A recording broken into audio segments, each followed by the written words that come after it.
This government meeting is brought to you by Eastworks and our local cable subscribers.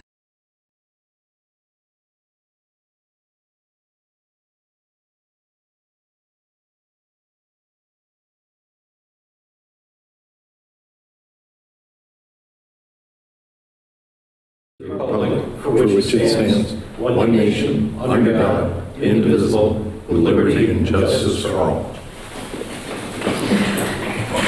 Thank you. Okay. Too many cords under my feet here. All right, so we're going to, anybody here for citizen speak tonight? You are. Okay, Lucy, come up. Lucy Dalton, 10 Strong Road. I'm the town clerk. I just wanted to thank everybody for coming out to the Memorial Day Parade yesterday. The committee worked hard, and we're going to make it better again next year. Hope to see people there, and thanks for everyone coming out for the election. I want to thank all the workers. They worked hard, and they seen a lot.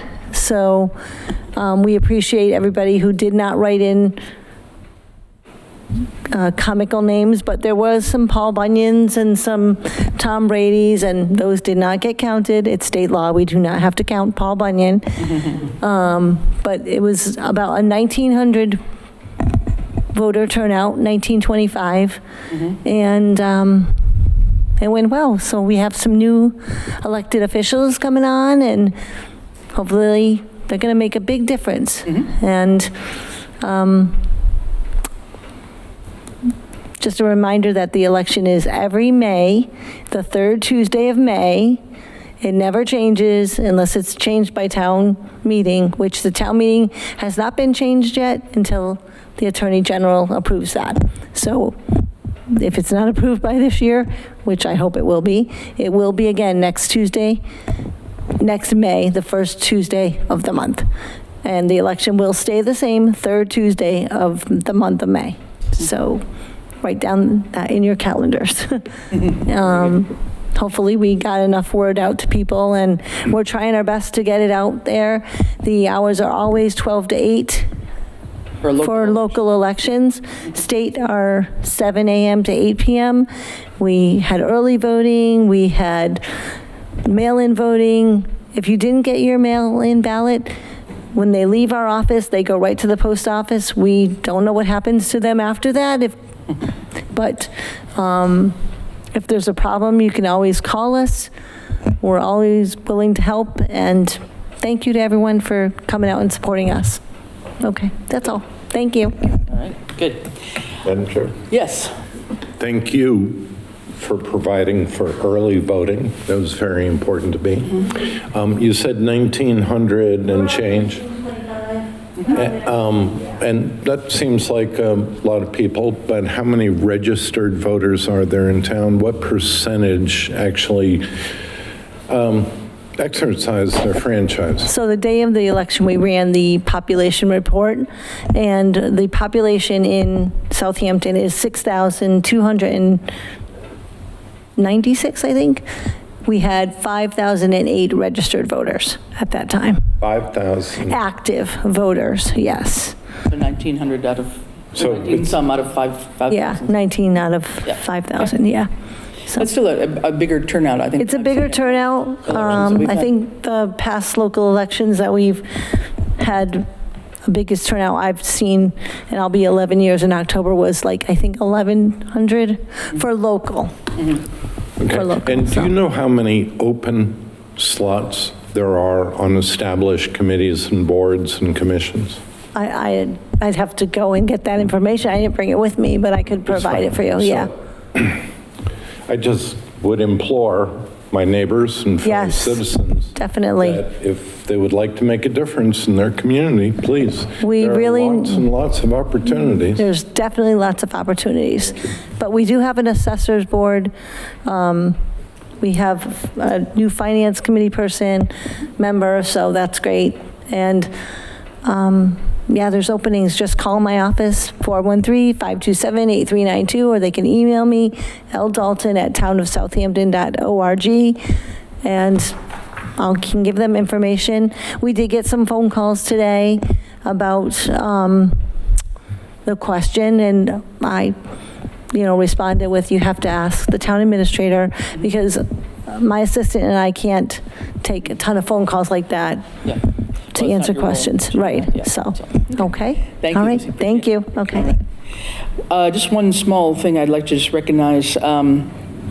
About a week ago, we had 3 members of the fire department, I believe 2 paramedics and 1 EMT, as well as 2 of our police officers that were recognized at a Hampshire County event for successfully resuscitating a patient in cardiac arrest. And that's pretty amazing that all 5 of them were able to work together and manage to save a life. So thank you very much to the fire and police personnel, as usual. But they went over and beyond, and I'm glad that they got the recognition from those that keep track of those things at higher levels. So, all right, so let's go into some appointments and resignations, and then we'll come back around on the agenda. So we have a fair number of appointments. Some of these are reappointments, so I don't think we'll take too long to go through them. John, do you want to Madam start? Chair, without exception, I'll break these into groups. Yeah. The first 2, motion to approve David Wells, Veteran Grave Officer, reappointment, 1-year term to expire June 30th, 2026.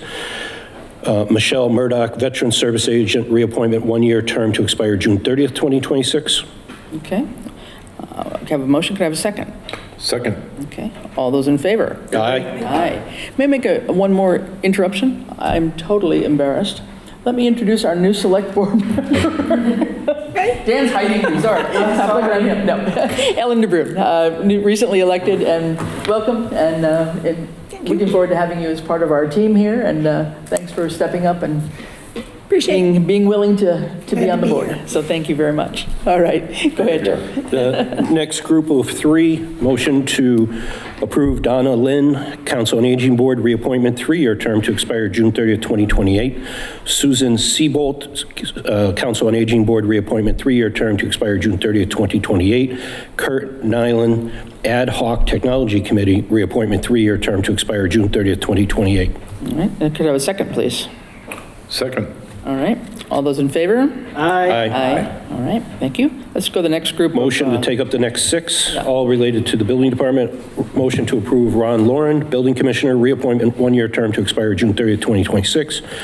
Walter Merrick, alternate Building Commissioner, reappointment, 1-year term to expire June 30th, 26. Thomas Sears, Building Department, Plumbing and Gas Inspector, reappointment, 1-year term to expire June 30th, 2026.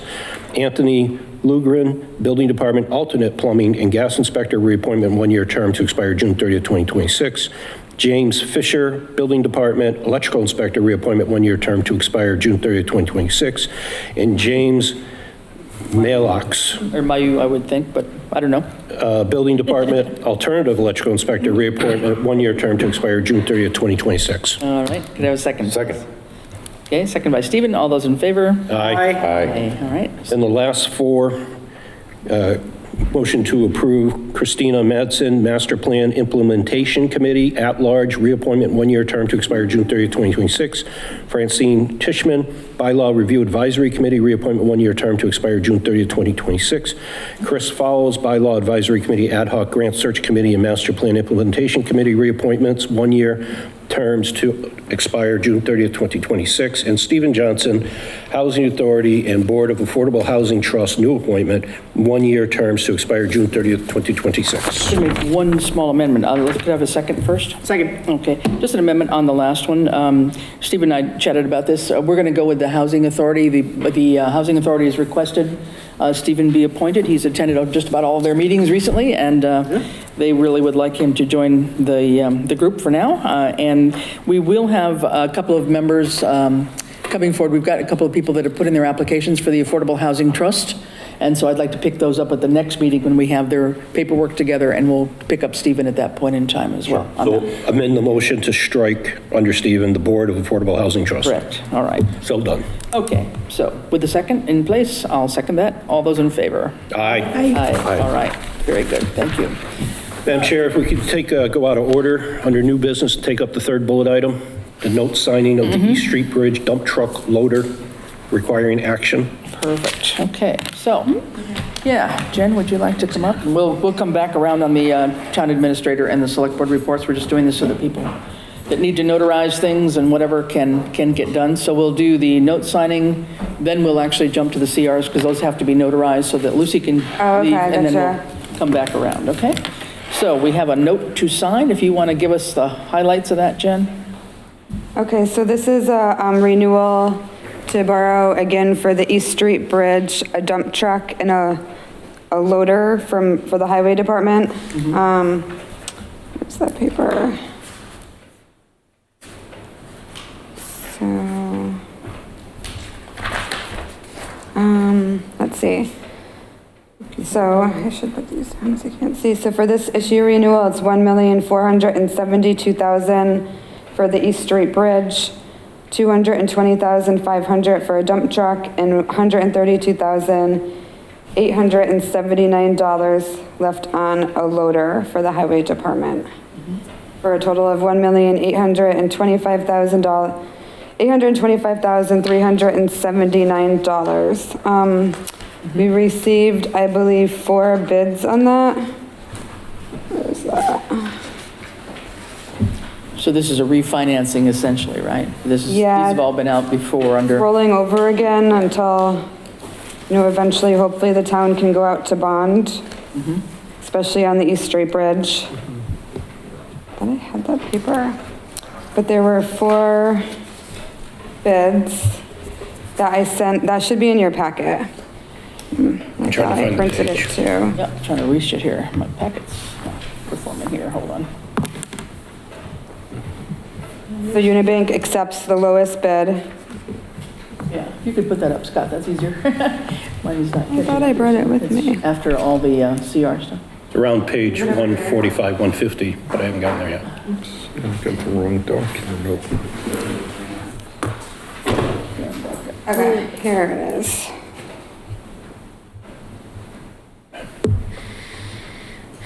A little bit more.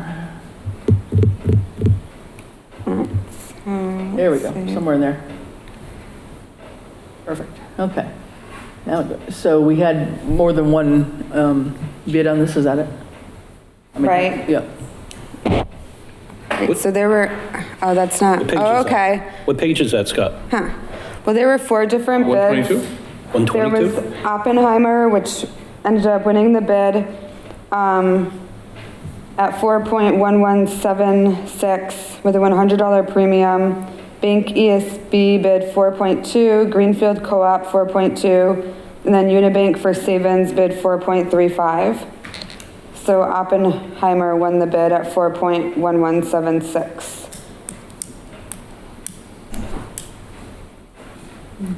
And that's a new one for us, is that right? I don't recall them before.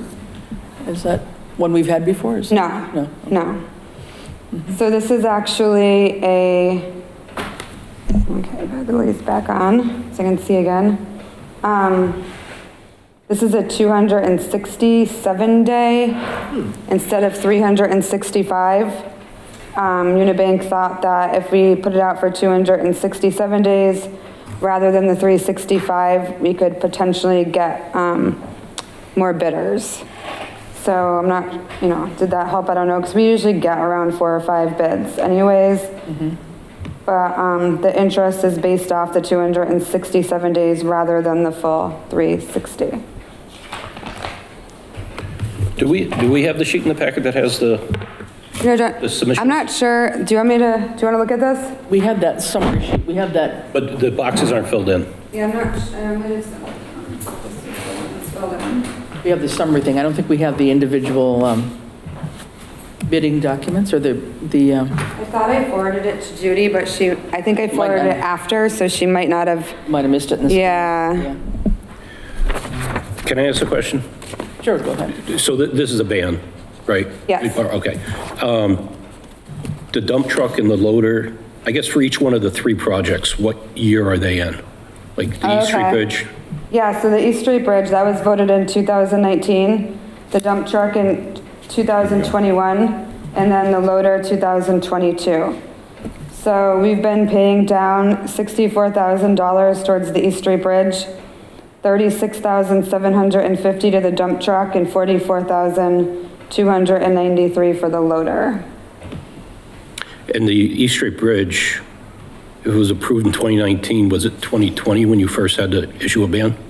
Yes. So this is the last time that we're able to, this would be the 5th year on that ban, We right? really, yeah, I mean, we really need to go out to bond, Right. but we can't right now, And so, so because we're, unless it changed, right. but a ban in year 4 and 5, there's usually a principal penalty interest that you have to pay as well. Is that calculated in or no? No, there's no penalty. You want to see it? So you're saying this is the last year we can do this kind of action on the bridge? I don't, Generally, bans are only good for 5 years. And it starts on the year you, not the year of the vote, but the year you actually have You to actually borrow borrow, money. right. 1, 2, and 3, you just pay interest. Right. And again, this might have changed. Year 4 or 5, Unibank has not mentioned that there would be any penalty, okay. but So maybe that piece is gone, but it's possible that it's gone. generally you can't go, unless it's year 6 and 7 when you start getting Yeah. penalized. But there eventually does come a penalty for not having our books in order and, rolling things and so on, but. All right, so for tonight, your recommendation is that we approve you moving on forward with Oppenheimer for all of these? Yes. All right. Could I have a Is motion? there specific verbiage that you need us to say? Yeah, is to there read into the something record? you need in terms of our particular just to- language? I don't think so, just vote to approve, I move that we award the ban bid to Oppenheimer and then in the there's, amount of $1,825,879. And that was at the 4.11125, 4.125 interest?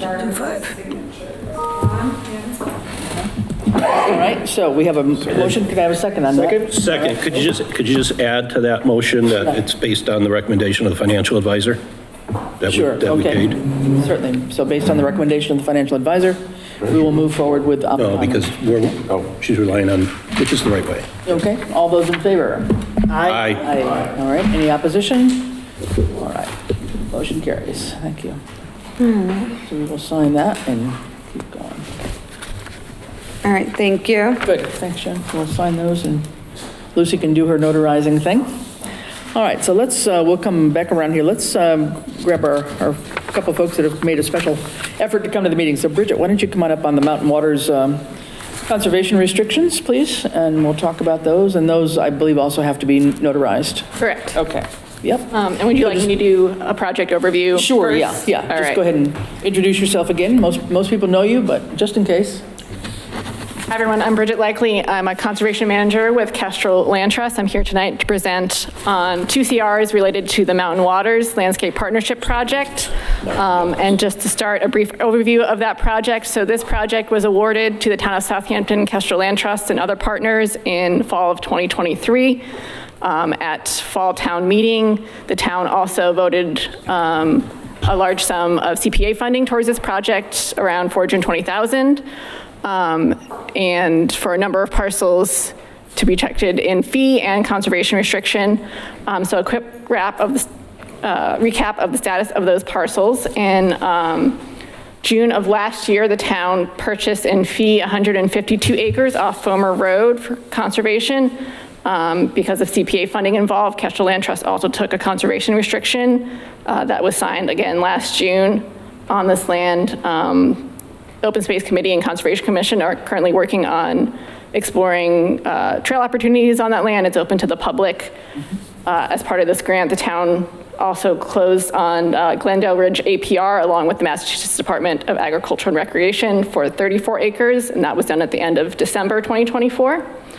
Also in fiscal year 24, Kestrel bought 122 acres just north of the Garfinkel-Menard property that connects through it to add to that conservation area.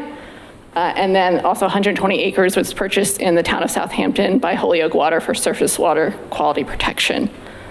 In fiscal year 25, in April, the town just purchased 19 acres off Walcott Road for conservation purposes, open to the public. again, because of the CPA funding involved, Kestrel will be taking a conservation restriction on that. That is still pending review with the state, but I hope to have that ready for your review and signature, hopefully in early June.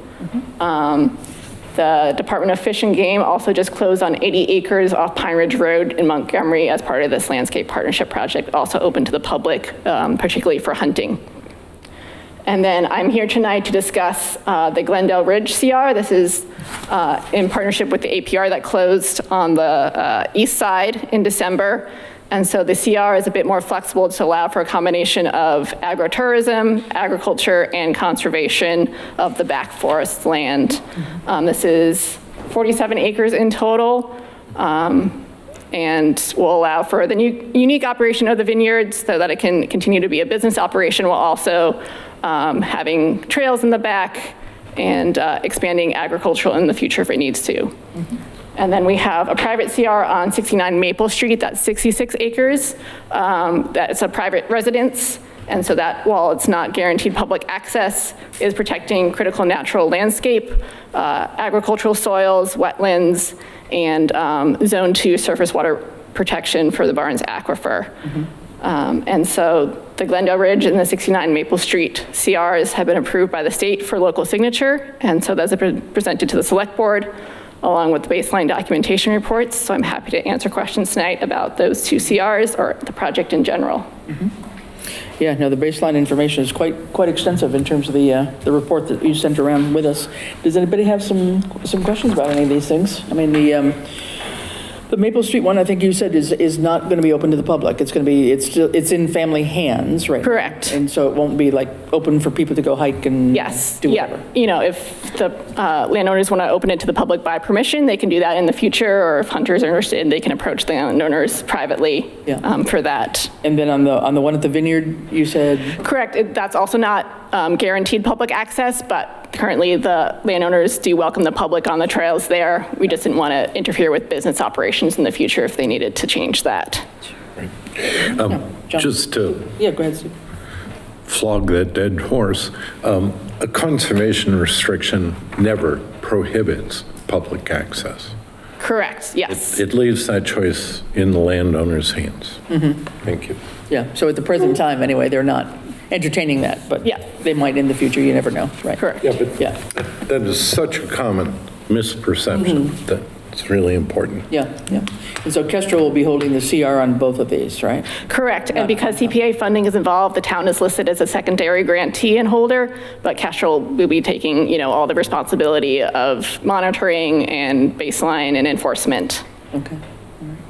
And then what else has to happen after are we the last signatory? The state has already approved the CR. Yes, so once the town, Kestrel, and the landowner signs, which I have the landowner and Kestrel's signatures already, we show that to the state, and then the Secretary of EEA will mail Kestrel their signature page, and so they don't sign until they know all local signatures are in hand. Okay, all right. So that's really the last step for these two properties? It is, yes. So we have a closing date for both of those for June 16th, so that'll give us time to get that back from the Secretary. Yeah, okay, good, all right. Anybody have any Approval? I have a question. Yeah, go ahead. Go I ahead. don't know if you have this answer, but just go ahead. looking at this, do you know the two numbers of the total square mileage of the town of Southampton and now the total that will be under protection? Yes, I do have those. Yeah, so total acres in Southampton funded through CPA funding is going to be 318 acres. And then on top of that is the 120 acres that was not funded by CPA, but does, you know, exist in the town of Southampton.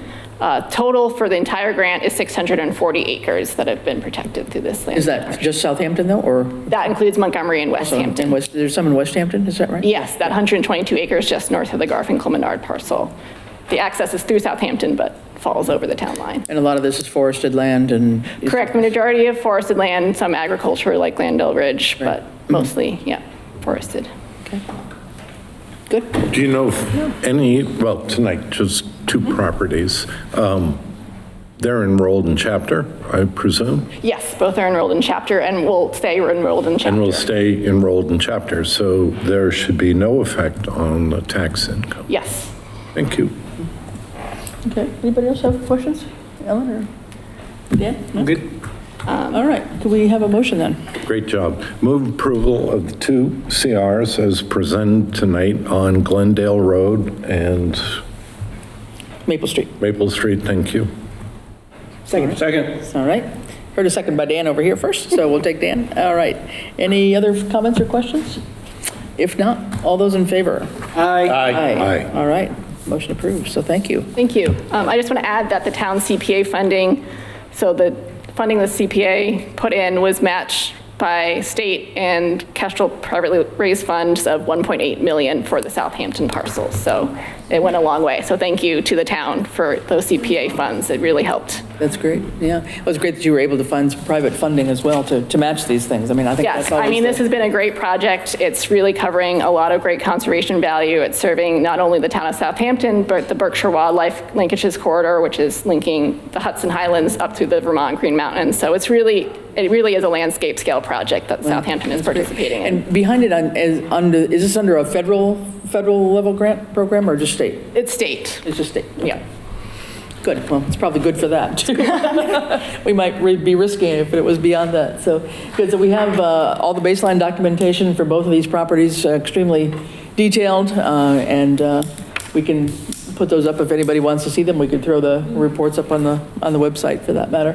But thanks to Kestrel for all the collaboration and all the hard work that you guys have put into it, so. Thank you, yeah, happy to do it. Thank you. Yeah. Chris, Yes. if I could just Yeah. add, for those listening at home that will watch this recording in 3 years and take something we say and use it, for the record, there are 18,624 acres in Southampton. This represents 438, which is 2.35% of all land in town is now protected. Contrary to some misperceptions out there that we're closer to 50%. I don't think we're at that far, but that's okay. Good, thank you for clarifying that. Get this signed here. So I put arrows, I think the green are for Lucy, right? Yep. Yeah. And the blue for select board, just so you know. 'cause Yeah. We're After trying. I think, I was like, I think I need that. Yep, we've got several pages here to sign.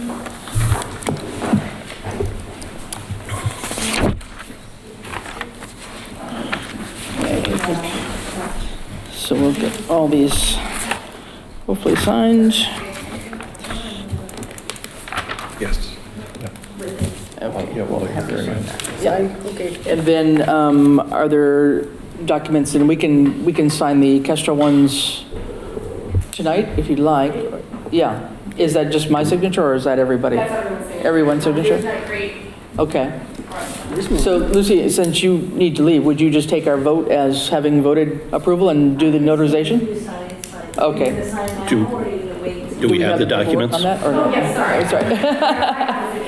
Okay, okay. I wasn't sure. Okay. Thank you. All right, we'll do that and get all that. And hopefully there's not 99 copies here. Perfect.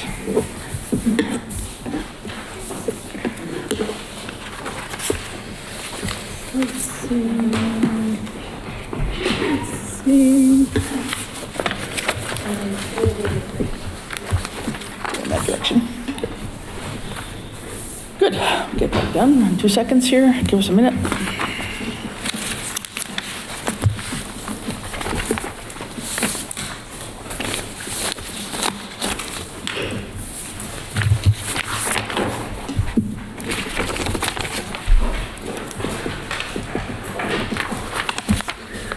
Thanks, Lucy, for staying and notarizing as well.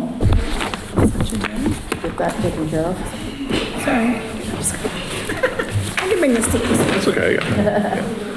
There you go. Perfect. 2 spots to sign there.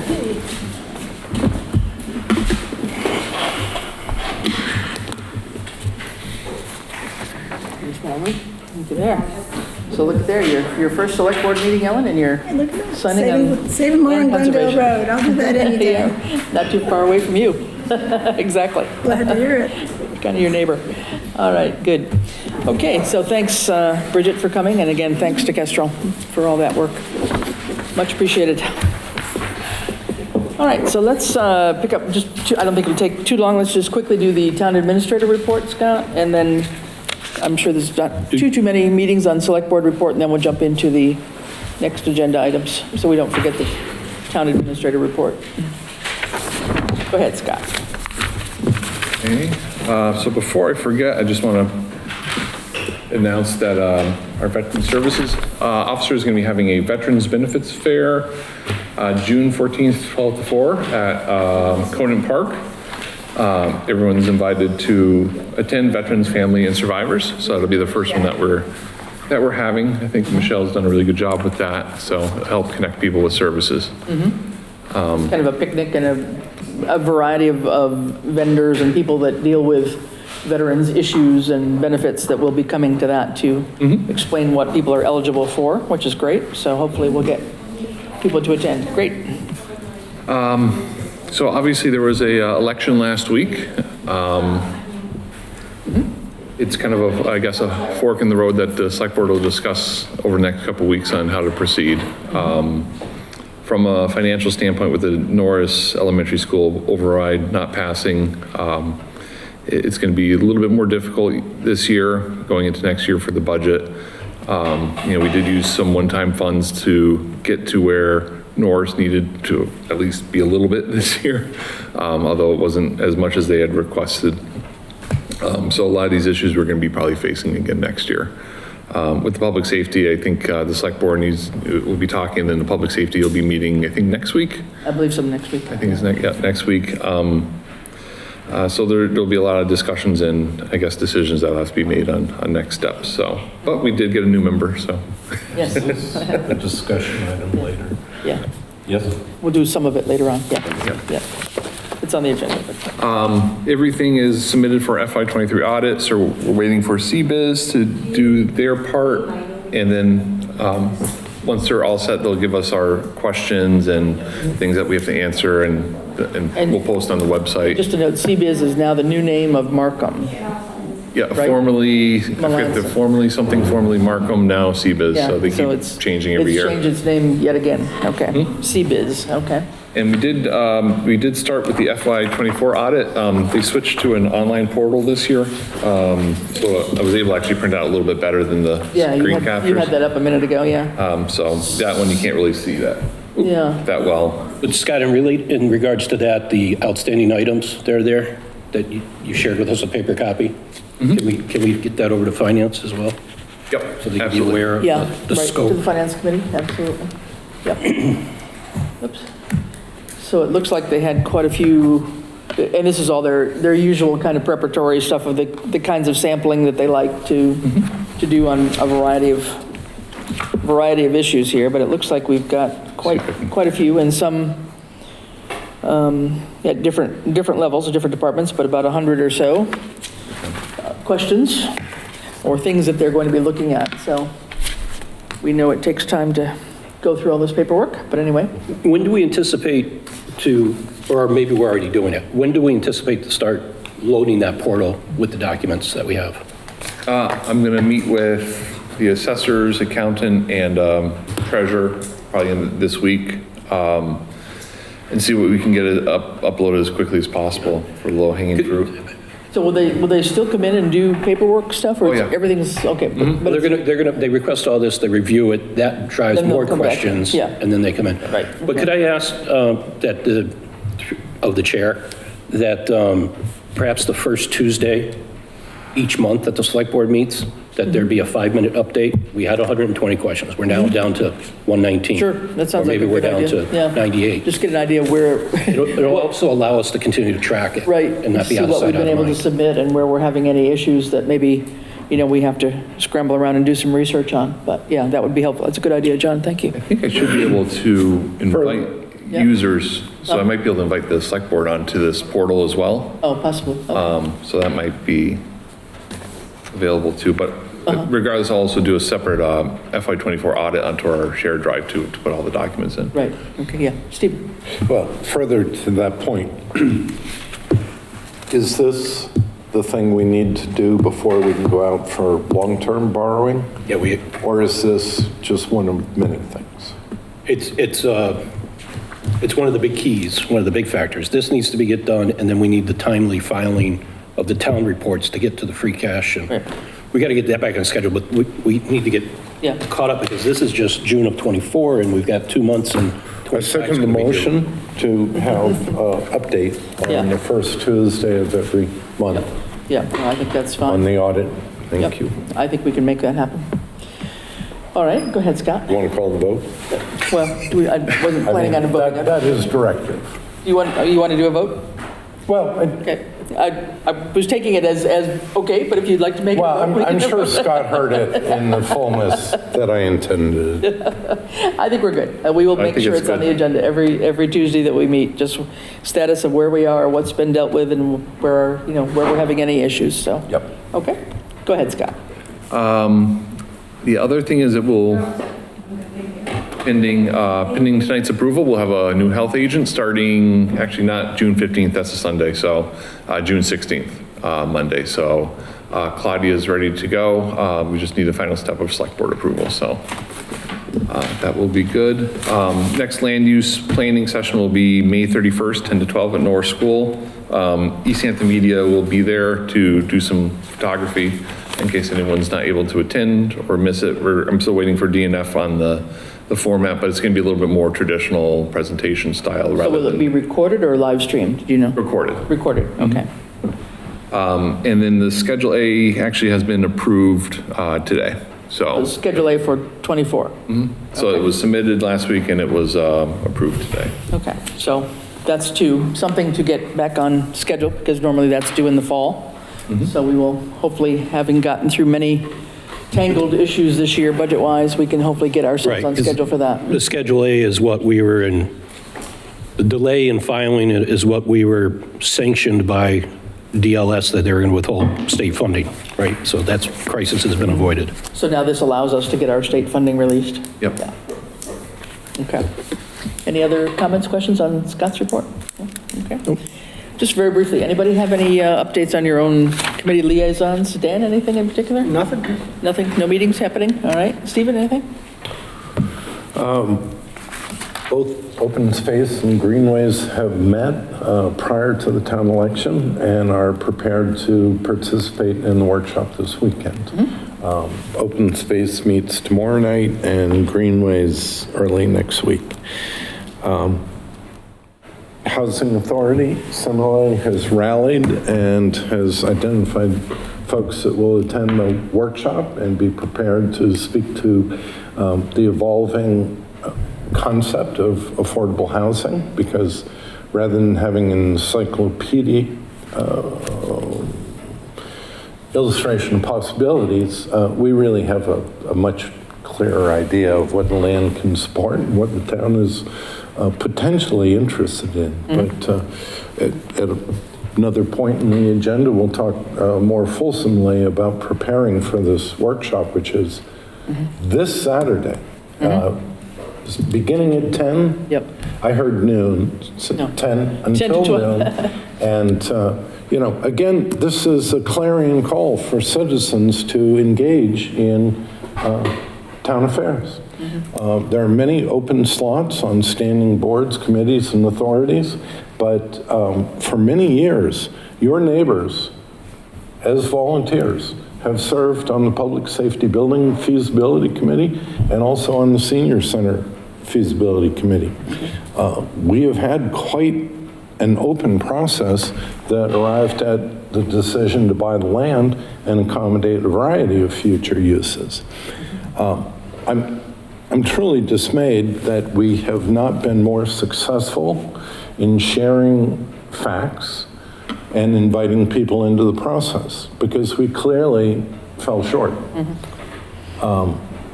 But let's see if we we can only offer again that it's an open door. Yep. And in fact, I would say, I feel as a resident, as a citizen, it's a civic responsibility. I have many other things going on in my life like everybody else, but there's a lot at stake, isn't there? Sure, yeah. Thank you. So hopefully, yes, we'll hope for a good crowd at Norris on Saturday. I know it competes with the Senior Center COA pickleball tournament, so I know several people will be not there for that, but there will be others, I'm sure, from the different committees that And yet, put in there. And yet, it is critical that we Yep. have strong engagement from both of these Yep. feasibility committees. They have put in so much energy, so much of their volunteer time as competent professionals, bringing their unique talents and views. And if you're out there in TV land and wondering what we're up to, Yep. come So join try us. to come to the meeting, and if not, it will be recorded, and you'll be able to see it afterwards. But yeah, okay. John? You want me to add on to that? No, well, no. No, last week it didn't have any of, well, no, PPP met, but that's all coming before us later on, so we can talk about it when that comes up. There was, I don't think there was anything earth-shattering discussed there. More than likely, it's anticipated that there'll be a extra meeting of the Norris School Committee for some votes in order to comply with Mass General Law under notification periods. Okay. So, All right. On my end, just very briefly, we'll have a bylaws committee meeting on Thursday, and then there's nothing happening really immediately on the grant side of things. Both the fire department and the COA are working on grant applications. COA has submitted an application already for their the SIG, so Improvement Grant Program for the senior centers, and the fire department is working on the SAFER grant, and so they will be submitting those very soon if they haven't already. And then there are two deadlines, or one deadline coming up, I think, at both the same day in early July for the land grant and the park grant.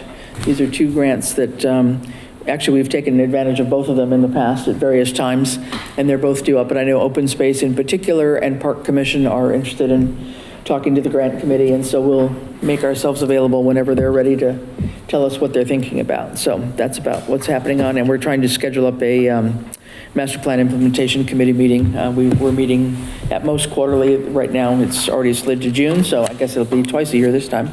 But we'll try to meet sometime before everybody disappears for the holidays. Madam Chair, I forgot the most important one.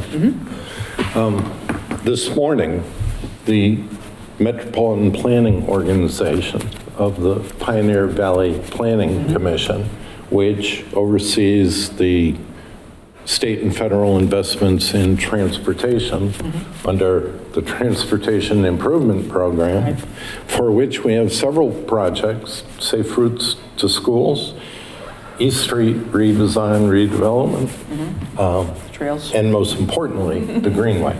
And I am pleased to report that of 24 comments submitted, 17 came from Southampton in support of the Greenway. Nice. And so it appears to be stable for FY '29. But it's a very dynamic process, and we need to stay on top of the engineering issues, which is one reason why it's not for next year or the year after, it's for '29. It is an annual reshuffling of projects. In terms of priorities, right? Due to priorities and their very acute sense of what is ripe and ready to go, so that they do not leave money on the table. Right. That they have healthy anxiety about losing money, and Rightly so. reaffirm that we're on for '29. And thank you to all of those who did send in comments. That's great, yeah. It was more than half the total comments. Very good. Thank you. Good to hear. All right. Good. All right. If nothing else, let's move on to the next issue, which we have on the docket here, on treasurer collector transition. So I'm going to turn that over to Scott, I guess. So, Jen? However you want to handle this. So fill us in. What's happening? so unfortunately, Jen and I, we were talking, and it appears that Jen will be accepting a position at another community. Is that fair to say? So it looks like Jen's start date in that community will be June 8th, 8th or 9th?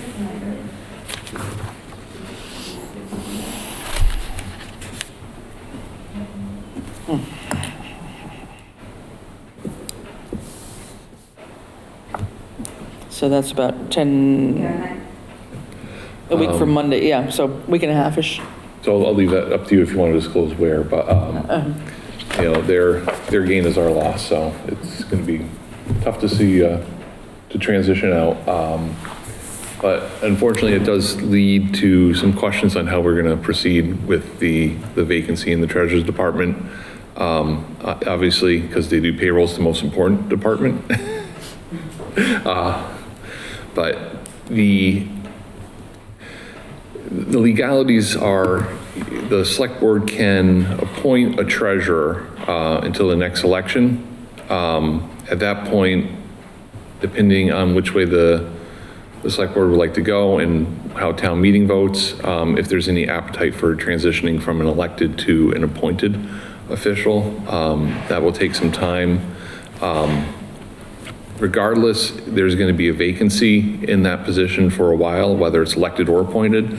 And it's going to be difficult to recruit someone at that time, because honestly, who's going to take a job for 6 to 9 months and have no plans past the future? Because if they're out of town and it becomes elected and it's still elected, then they're going to be out of job. If it's not appointed, you know, there's no guarantee that's going to be transitioned to appointed. So it's going to be we're in a little bit of a difficult position on how to move forward with it. So I think if I could, Chris, I think the data point that's missing is, can anybody give an answer to when we anticipate the date of the vacancy happening? Is it a week, 2 weeks? Is it at the end of the natural term? June 9th? Is that what you- I mean, my preference, I know. Well, no, there's only one person that can answer that question. Because we don't, is it correct that we have nothing in writing? Right. Right, and this position can only be vacated, if living, can only be vacated by written notice. So, you know, because it's a difference in my mind if we're talking about something that potentially is happening in 1 to 2 weeks, or if there's something that's happening at the end of the election cycle. There is no law that requires her resignation. So I don't know what we're planning for. And I don't know if our treasurer collector wants to You'd like answer that. Say anything? I mean, yeah, I mean, Well, I mean. Or what would her desired outcome be? Or what would she like to see? Because that may help us frame our response. I mean, in terms of your time frame, I guess. It is a little bit difficult being an elected official versus a regular employee that gets paid hourly, where you can just ask them to stay on and, you know, do a couple weeks extra with the treasurer collector or the town clerk, which are elected. You know, they can work 1 hour a year, they can work 1,000,000 hours a year, and their pay is still the same. So it kind of puts us in a little bit of a difficult position, but I would like to see a transition until we get at least someone in there temporarily, to at least have Jen be able to work a little bit and keep things moving until we can get a better handle on things, because it's really only 2 weeks. And Jen? Jennifer Day, Treasurer Collector. I haven't put in a written notice because I didn't know what date to put if I, was intending to help with the transition. So I wanted to hear from the board as to your thoughts. Because I'll be working somewhere else, full-time, I'm not going to have full-time hours to offer to Southampton. So I wanted to make sure that if I did stay on, that the board supported that. Would you be open to, I haven't discussed this with anybody, but I'm assuming the community you're going to, are they a Monday through Friday 40 hour? Or? They're It's kind of- 35. But is it So- a 5-day? It's Monday to Thursday, but there is Friday, but it's remote, but it's still work. So yes. So outside of those 35 hours, even when you're supposed to be remote, right, to avoid state ethics, would you be open to, if you resigned, going on a independent contractor for a 30, 60-day window for 4 to 5 hours a week, not to be scheduled during the hours when you're supposed to be on at Whately, to help answer questions that come up and kind of guide the process, maybe even it's more hours, or up to 8 hours a week? I mean, the challenge is to guide the process, because I don't think we have I don't, staff that are able to fill in Jen's shoes correctly. I mean, if I'm correct on that. I mean, they've got their own particular skills, but to manage at the level that Jen has been able to do, I don't know that our current Well, I staff would be able to do just that. point out that upon her the effective date of her resignation by statute, the assistant treasurer collector automatically becomes the acting treasurer collector by law. right. And they're already on they're already on the accounts and signatures. I don't know this person. I don't want to get into this person's details here in a public setting. You know, I think off-record conversations could be had between town administrator and see what the skill set is. Okay, I wasn't aware that that was an automatic. It's same thing, this office and the Town clerk? town clerk's office. Okay. For the exact purpose Scott mentioned, payroll. And accountant's really supposed to be like that too. Correct. Yeah. If there's an assistant accountant. Right. Yeah. So I guess the idea, what you're saying is at least to have a few hours a week to help out in the transition until we find someone is the idea. And how to best structure that, though, I'm not sure about how to, you were just saying we can't do an hourly rate. Right, we would have to transition to like a personal contract or some other arrangement, right? I don't think that you could resign and then get appointed as an appointee, so I think it would have to be some kind of an employment contract Yeah, with you. like a 1099 situation. Probably, yeah. But it couldn't, the work could not be performed during the 35 hours that Whately has, because the state would see that as, Right, no, it would have to be outside of whatever hours the other Right. community is Right. requiring you to be there. So Right. that'd be a question of, Right. you know, if you're there until 4:30, I mean, Right. or 4 o'clock, I mean, are you going to even be available to want to do anything, you know, after that, or on a Friday if you didn't have to go into that other community? I mean, is that Right. doable? I mean, with your own personal schedule too, I mean, maybe we don't need I don't know if we need a full decision. I mean, I we're, really, so if, I really think we've taken this as far as we should in Yeah. open session. Yeah. And Right. as far to Yeah. employees to talk. I fully support the direction which John is going, but it really depends on Yeah, the people. Right, but I mean, I think we need to, you know, I'm not saying that we maybe have to have a decision tonight, I don't know, if we need a We need to decision know when tonight. it comes back, and But we, a week and a half notice is problematic from my perspective. well, I did, in my, yeah, that going, I did give notice, I did speak to Scott. When was the first time I spoke to you? Last week. It was actually giving 3 weeks. I haven't given official written notice because I didn't know if I was going to be helping out or not, so I didn't want to give an actual date, because once I give an actual date, then I'm then very that's it. uncomfortable taking But- this further. John has a question. I did yeah, give, I did give a 3-week notice. Okay. It was not just a week and a half. of your intent to leave, right? Was that, yes, I'm just looking at my calendar. And So your first day in that community is June 9th. 9th? Okay. So, And we meet again on the 10th, right?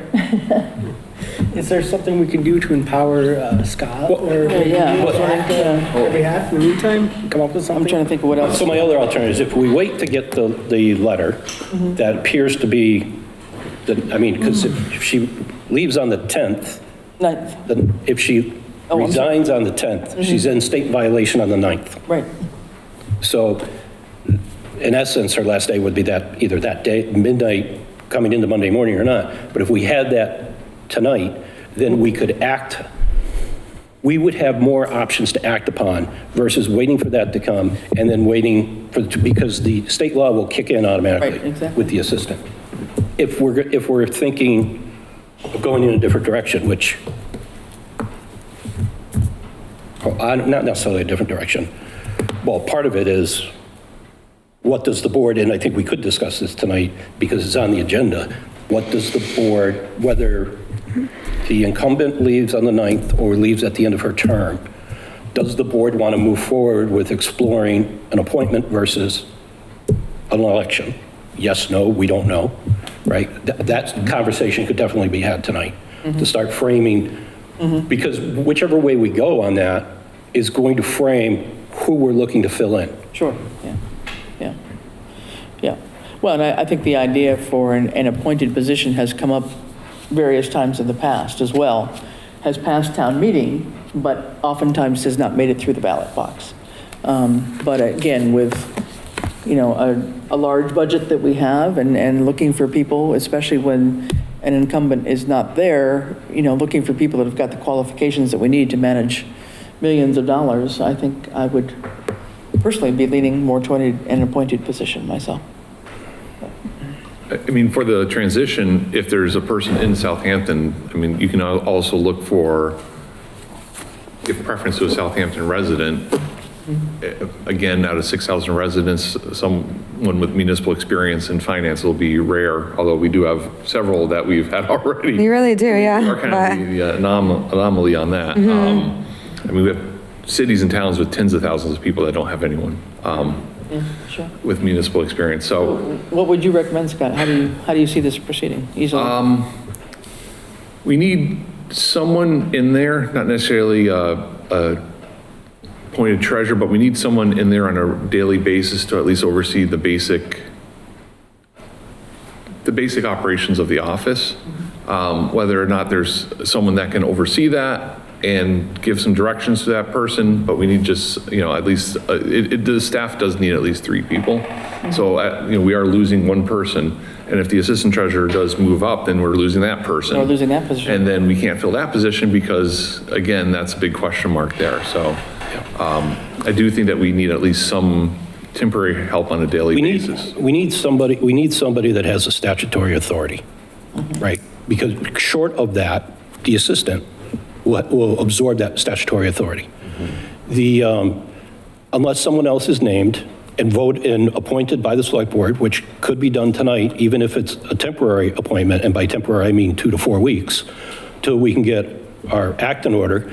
And I'm not suggesting this, but an example would just happen in other communities. We could appoint statutorily the town administrator with no compensation. Stop, just hear me out. The select board can do anything they like. Please don't. Anyways, but it's an example. Not a numbers guy. It's an example of where somebody has statutory authority, they're taking it without pay. Right. That pay is now freed up. There are groups out there that you can get temporarily to come in and help. And I have no idea, with the audit list being out, how much of that is, the files are already done, just need to be updated. Because I think there's some in there, because it says the June 30th, 2024 cash recon is outstanding. But I believe that's just their placeholder, no one's up, because it just came out, information hasn't been loaded. I'm sure that a lot of that work's been done to get that in there and find out where we are, and then potentially. The fiscal year 24 audit? 424, they're looking for the cash recons. It's outstanding since June of 2023, but they probably never asked for the 24 ones. Yeah. So once they get uploaded in the system, they'll come off the This is ask the first time list. they're asking for it, I think. Yeah, Right, they just asked today for any of those requests. correct. Yeah. Yeah, and so that's an option for us to then also allow us to continue the conversation of which way are we going to go. And in the meantime, if a stellar person with all these credentials that are in here is a resident of Southampton and is willing to take the post at the pay it is, I mean, they're free to run for it right now. Well, I mean, and if we had a retiree, they're just restricted by the amount of income they can earn, is that right? They can be, it would, if they're on the state retirement system, then it could, or state municipal, it could impact their salary. And there's limitations. Okay. May I? Yeah. Scott, with regards to the statutory authority that has to be defined, what's your recommendation? well, not be him. You have to be unbiased. It's a legal question. It's less a question of expertise and longevity. Yeah. It's just where does the buck stop? Well, I mean, legally, I have no problem doing that. It's just finding that person that does have the expertise to run on a daily basis. You'll be even more motivated. So, well. but more things are going to end up getting pushed to the side. Well, Stephen, I don't know what the... Stephen, if I could offer, if we're talking about a 2 to 4 week period, then I've got 12 years' experience as a municipal treasurer. I don't have a problem doing it because it's going to be done in the evening. Because that's, if Jen agrees, she's only going to be able to do it in the evening. Yeah. And that's 2 to 4 weeks of doing it, making sure the payrolls happen, all that stuff happens. And then we find the solution and we have time to go and identify somebody and say, okay, this is what we need because we're going to go in this direction or not. I'm not envisioning, if the board votes tonight that upon the acceptance of the city clerk of a resignation letter within this fiscal year, at that time, then I become the emergency treasurer collector. To the end of the fiscal year, is what you're saying? Well, that's a good window. And then let's have a special meeting, probably bring in finance, and let's figure out a roadmap. And so in the meantime, we can tap into retirees who have held the office that are available. And again, we might find somebody who understands the statutory responsibility there, could continue. Well, I can think of, I mean, there's 3 other treasurer collectors that live in this town that might be able to do it if the real need is we need somebody, and I'm just using this as an example, we need somebody on recons. You don't need a certified treasurer collector to do that. You need some sort of bookkeeper accounting to come in and get this all straightened up. And at the same time, you know, if additional training is required or is desired and required of the current staff, let's get them the tools they need to come up. And again, I don't know any of this because I haven't looked at any employee evaluations or anything of that nature. I'm just free thinking. Well, that's an idea. I mean, amongst all of us, I mean, John has certainly got the experience that none of us have otherwise. I don't know. If you're willing to step up. I mean, For a short window. be very short. Yeah, I mean, Yes, because I mean, understood. you've got a full-time job too. So I mean, you're talking about having to dedicate a couple of hours. Right, and the key is no pay. I'm not taking pay, so don't expect me there 37 and a half hours a week, right? It's to come in, triage it, make sure it's, and then come down at night and whatever needs to be done, do. Basically, keep the train moving while we find the new conductor, if it's determined that we need a new conductor.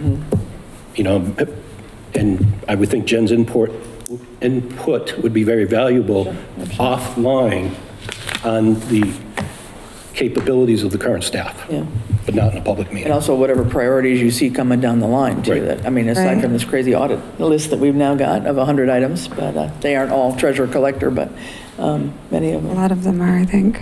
Well, that's an option.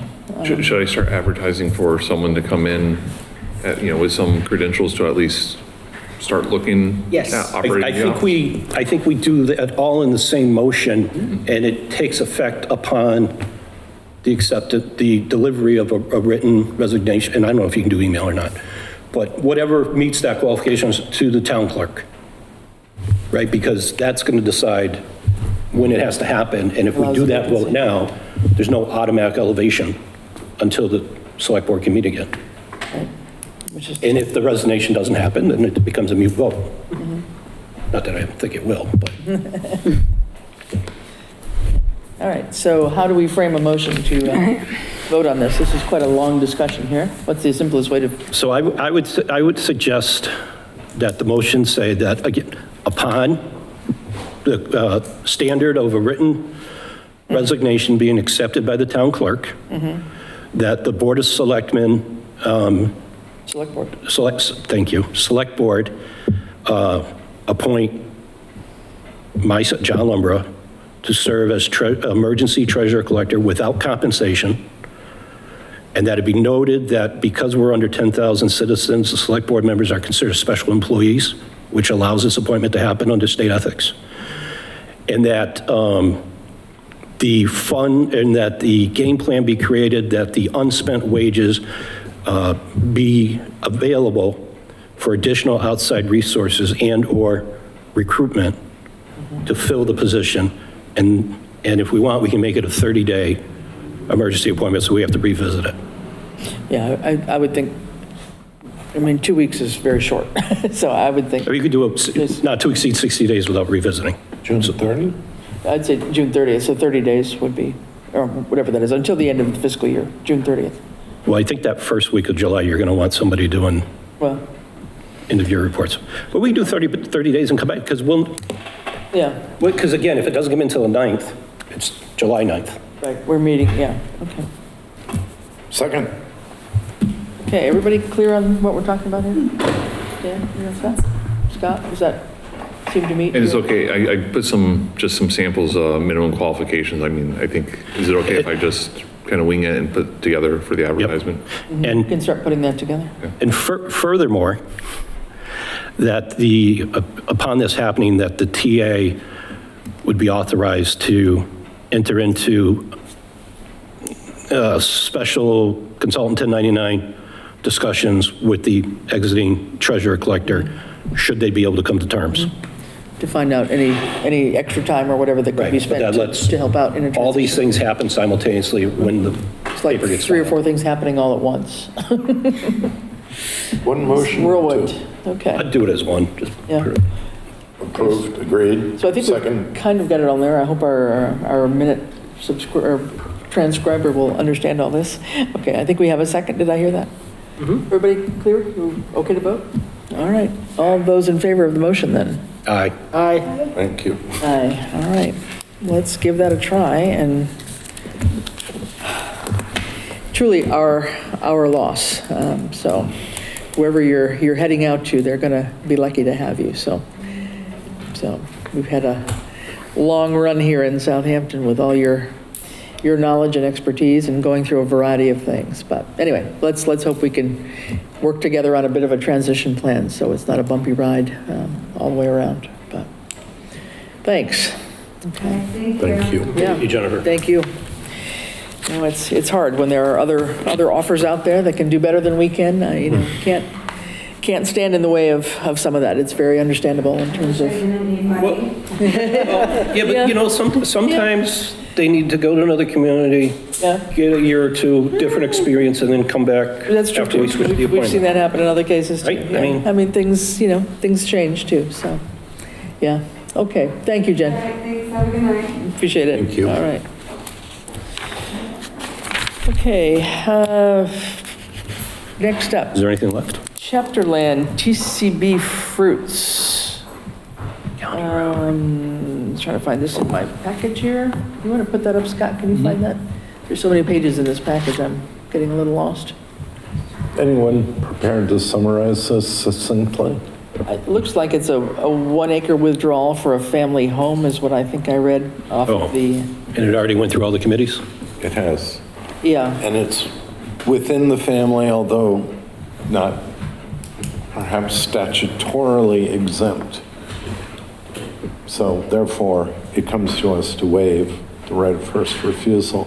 It's a more distant family relative, but it is someone who is an integral part of the family and the family operations. Right, okay. All right.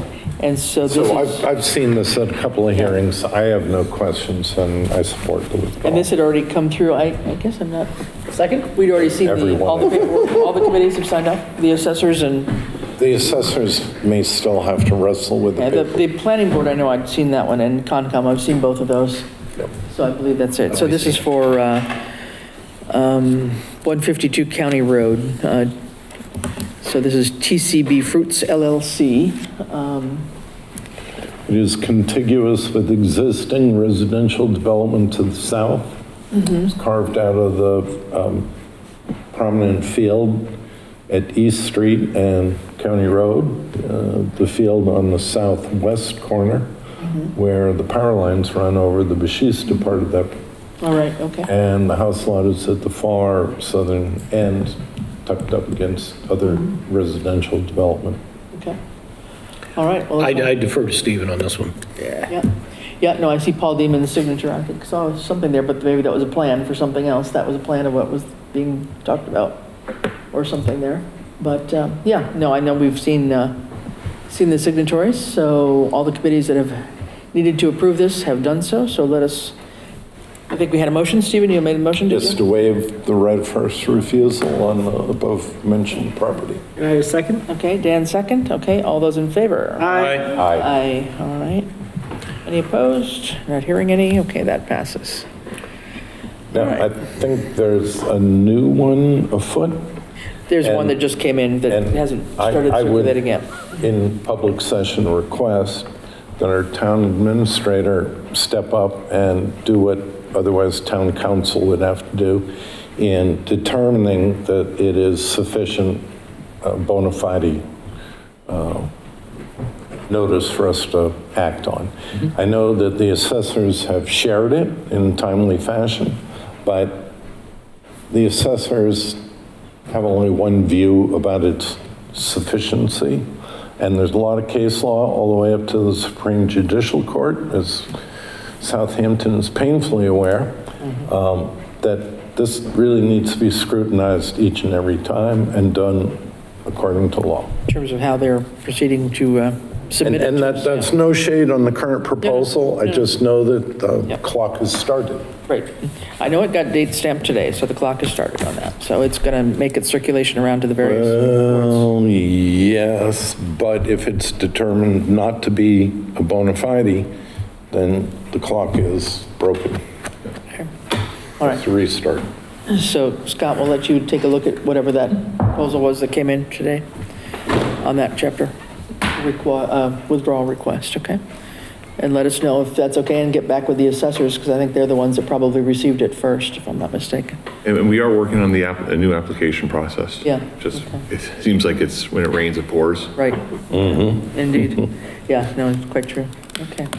All right, next up, safety complex discussion. So just as Scott mentioned, the Public Safety Building Committee is going to meet next week, I believe. And again, open meeting, it's it's Monday, I believe at 4:30, I think, here at Town Hall. So those who would like to come and hear, I don't know what the thinking is right now. I think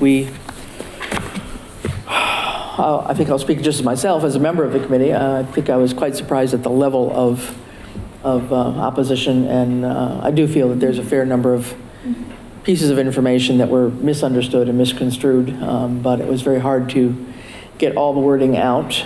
So while we may have thought we would have a closer vote, I personally was very surprised at such a level of opposition on this one.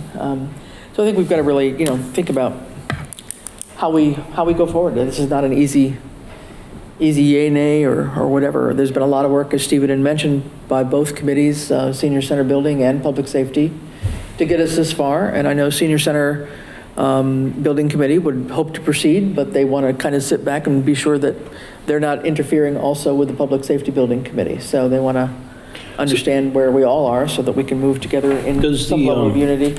Does the Public Safety Complex Committee still have the outside resources at their disposal? There's still, or no? the architect is still on board, but I don't think there's hardly any resources left. I'd have to check on the budget on that. Because some of that was ARPA and some was state earmark money. Yeah. I mean, if there's nothing left, there's nothing left. But if there is, I would go and take all those screenshots, all the questions that were posed. And that to me, that would be the place to start with answers, because you have to assume that every voter is a no until you can convince them of a yes. So, and it's back to the drawing board. We had a 50% voter turnout, and of those 50%, 25% still voted in favor of it. Yeah. I think it's a challenge just in terms of the costing of it, because like I said, we had approved some ARPA money, and then we'd gotten 2 state earmarks from Senator Vilas's office, and I'm pretty sure if there's anything left, it's not more than $5,000. I'm just about sure. But I mean, just some of the low-lying fruit. I mean, I didn't go back and look at it because I was focused in other areas. Sure. But, if what is in social media is true, then yeah, I mean, $10,000 for mirrors, $50,000 for ground countertop. I mean, I don't know. Yeah. And I'm not the one to answer those questions. But I think if you want, because as far as I know, I haven't received any information that we're still not moving forward with the full ask in the next ballot, special election. So part of making that decision, if that's going to come back to us, do we still want to do this? Because that's the train that's on the tracks right now, is, well, what are the answers to these questions, and how, what group or body is going to address those publicly to a satisfaction? Because, I mean, you had, without naming them, you had one individual who you asked them, and you said the price, and you said, well, how much? He goes, well, if you did it for $17 million, I'd sign right away and vote for it. Okay, so how many of those are out there? Is that truly the sticking point? It has nothing to do with the gym? Yeah, it seems like, I mean, I don't know. I mean, it feels like costing was the biggest sticking point. But again, that 15 or 17 million, that really, from everything we went through in the whole 2.5 years of the study committee, those are prices pre-COVID. Those are 2019 prices. And I think as much as some of us tried to jump in, it was very hard to get a word in edgewise and get some of the facts out. And I do thank members of the Finance Committee and others that chimed in, just regular citizens chiming in, trying to correct information. But a lot of things, got misconstrued. There are no granite countertops. Right. They're quartz. So that's, but I mean, is it worth it? What you were saying is that we should really go through one by one and try to answer, here's a question, here's the reality. And go through this. And there's plenty of people, I mean, again, it's always, of those that turned out for, everybody that came out to vote came out for a reason. And there's always the general percentage of, it's an election, I don't care what's on the ballot, if nothing's on the ballot, I'm going to vote. Because, I was raised with the mentality, once you register to vote, you go to every election, even if you do all blanks, because when you ask your congressman or senator, congressperson or senator for something, they're gonna go, look, how many times do you actually vote? Okay, whether that's true or not, I don't know. But I go pull the ballot. But there's another group that taxes will get voter turnout. The kids will get voter, the council on aging will get voter turnout. And what did the no vote do? They staked out the transfer station. Well, so the yes vote's got to be on the entrance way in and the no vote on the way out. And you've got to, we have the pamphlets. We know what they're saying. And we're all, in theory, neutral. We don't say which way we're voting or not until, somebody either asks us outside of a public meeting. But you've got to gear up the machine. No, it's true. And I mean, I think a lot of the information, we put, basically, I think all the studies that I can think of and the various studies that HKT, our architectural firm, produced for us are on the website, and that's where people did get some of their information. I think where the challenge is that a lot of the stuff, the cosmetic things, whether they're talking about mirrors or whatever, those are not going to change the fundamental footprint of the building. I mean, what we kept trying to stress was the amount per square foot that has drastically changed over the last 6 to 8 years, I'd say, probably. I mean, we've been told that is $1,000 to $1,100 per square foot now. So, and it had already been reduced, I forget, 5,000-6,000 square feet at least. And, just basic facts, but you're not wrong, John. I mean, we tried to put out something also to answer some of the questions on Facebook, that the current compilation of all the space for fire and police that we have right now, that takes up a footprint of 16,000 square feet. So this drawing was 5,000 square feet more. That's all we're asking for to make it functional, to have big enough space for the ambulances and the fire trucks to get in, to have a real evidence room, to have a decontamination room. And so what people consider frills are, it's everybody's perception of what a frill and extravagance is, and that's hard to change. But we can try, we'll have a meeting next week and we can talk about that. And I'll defer to, before Stephen shuts me off, I'll defer to the public safety complex group to come back with a report. But, perhaps we need to look at a different approach. Now, to me, the different approach is nuclear, and I don't envision it's one that I would support, but just to say it, we've already been approached to fold our fire and ambulance into Easthampton. Now, it's been 3 years. Whether or not that offers is on the table, I don't know. I think it was before Chief Norris was over there. I'd have to go back. But it was one of my first sessions here, and I'm on my 5th year now on the select board. A lot of people are adamant that the Westhampton structure works. Well, that's a volunteer department. You don't even get paid when you show up for a call. But they're a third or less of our size is that the community is. If we don't want to, so there's an option.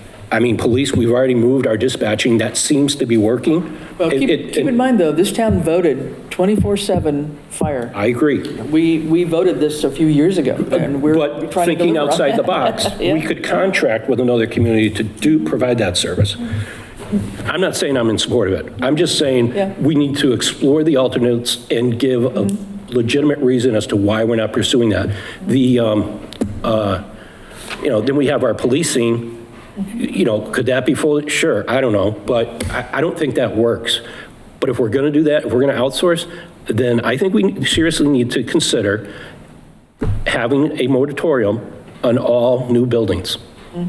Because we already cannot support the infrastructure and the resident population we have, and we're continuing. The last report that our building commissioner gave us, that we're on another boom in new building permits, my guess is they're not commercial. I'm not really understanding that logic, because the commercial tax rate and the personal are the same unless folks want to do a shift. Yes, it creates a sales tax, but that goes to Boston. And our current governor and every governor going back to the colonial days want to keep all that tax money. We fought a little revolution over it. They're not going to send anything back to Southampton to build a public safety building. We get a little bit from our cannabis. I'll get off my soapbox. That's about it, right?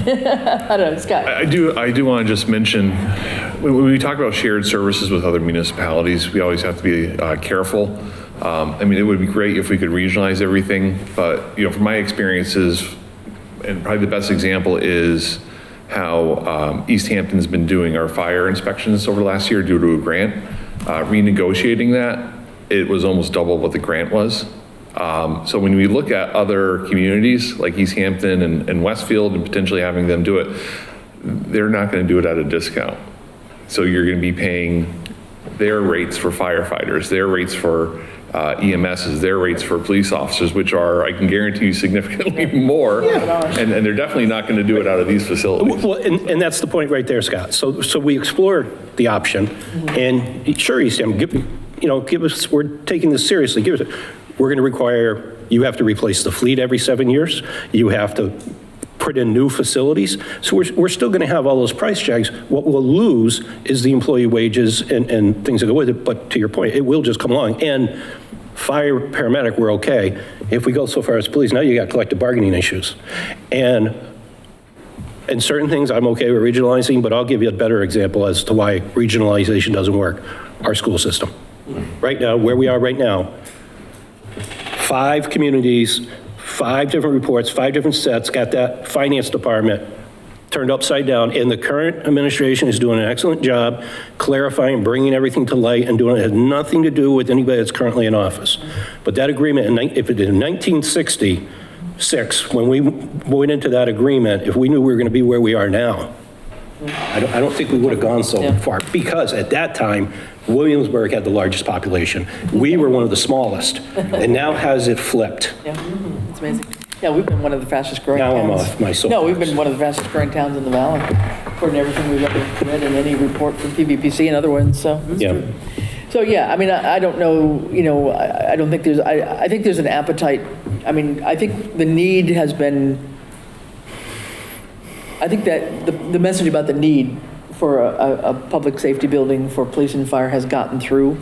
I generally feel that people are supporting that. It's just more what they perceived as the cost and the design. And I think in some ways too, the elevation drawing that we have, it's kind of misleading. It looks like it's this really giant building, and I think it's maybe just the way it was drawn, but I don't think it's going to be that. I don't know, it's just an odd looking shape in a way. But, we had explored things about the facade, the brick facade, and we'd gone through Butler buildings. And so we've done this kind of work. And, I guess we've got to sit back and maybe pull back pieces of the various reports and try to just take a question and answer question by question. Again, some people's minds may be so made up, I'm not sure that they're changeable, but certainly it's, we've come this far. I don't think we can stop trying to help explain and give people the real facts of things. There's a ton of completely credible work that's been done, and we need to build off of that. My concern is not only that people have not taken up the invitation to join the process, they also have not bothered to really educate themselves. And the amount of malicious disinformation that was put out demonstrates a reckless disregard for the truth. And that's where we really need to analyze, is that the people are just up to their limit on taxes. I get that. But what does this community need to grow? And certainly it needs engagement of those people who have strong opinions. And if they were truly engaged, they would find answers in the feasibility report and half a dozen other reports going back to, and yes, including the master plan and the implementation work that's been going on since then. This is building on 20 years or more of community effort. So people who put out misinformation really are not being responsible citizens. Yeah. And I'll leave it there. I mean, they have at least tried to voice their opinion, so they've gotten engaged. I mean, whether they have. Well, the invitation is outstanding, but we're going to do it based on facts. Yeah, that's helpful. Okay. So I think at this point, I don't know if we need to belabor this much more tonight. I think we will have a Public Safety and Building Committee meeting next week. Well, Saturday. And see, well, yes, I mean, there's also the public forum on Saturday, which is, again, to take a look at what the plans are for the spatial use of that land. I mean, The acreage, not the building size. Right, and so we've already intended that the public safety building and the senior center be located on that property. That has Yes. been the intent for months now. So that is not so much issue. It's in terms of where and how things are placed and how we need to do and what other amenities do we want to see to make that a real usable Correct. land for the community. So however legitimate this entire debate about the right size and appointment of the public safety building, that doesn't impact the work in front of us on no, Saturday. for the land use planning. Because we're trying to arrange the jigsaw pieces so that they Yeah. and- reinforce each other. Right. Even achieve economies. Correct. Yeah. Yeah. Okay. All right. So let's move on. We will report back once we know anything, but we know we've got some work to do. At the very least, we need to do some better public education and figure out better ways to get the message out. In spite of all that we try, we never seem to get And to as many people as we'd sustain like. a grounded, constructive conversation. Yeah. Yeah. So, okay. FY 25 or 26 budget, I guess it is, huh? It's with the other part of the election with the Oh, override. okay.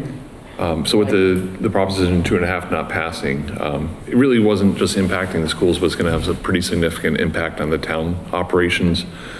The town pays for unemployment costs, which is, roughly anywhere from 30 to 40% of a teacher's salary. If we have that many layoffs, it's going to impact the town side.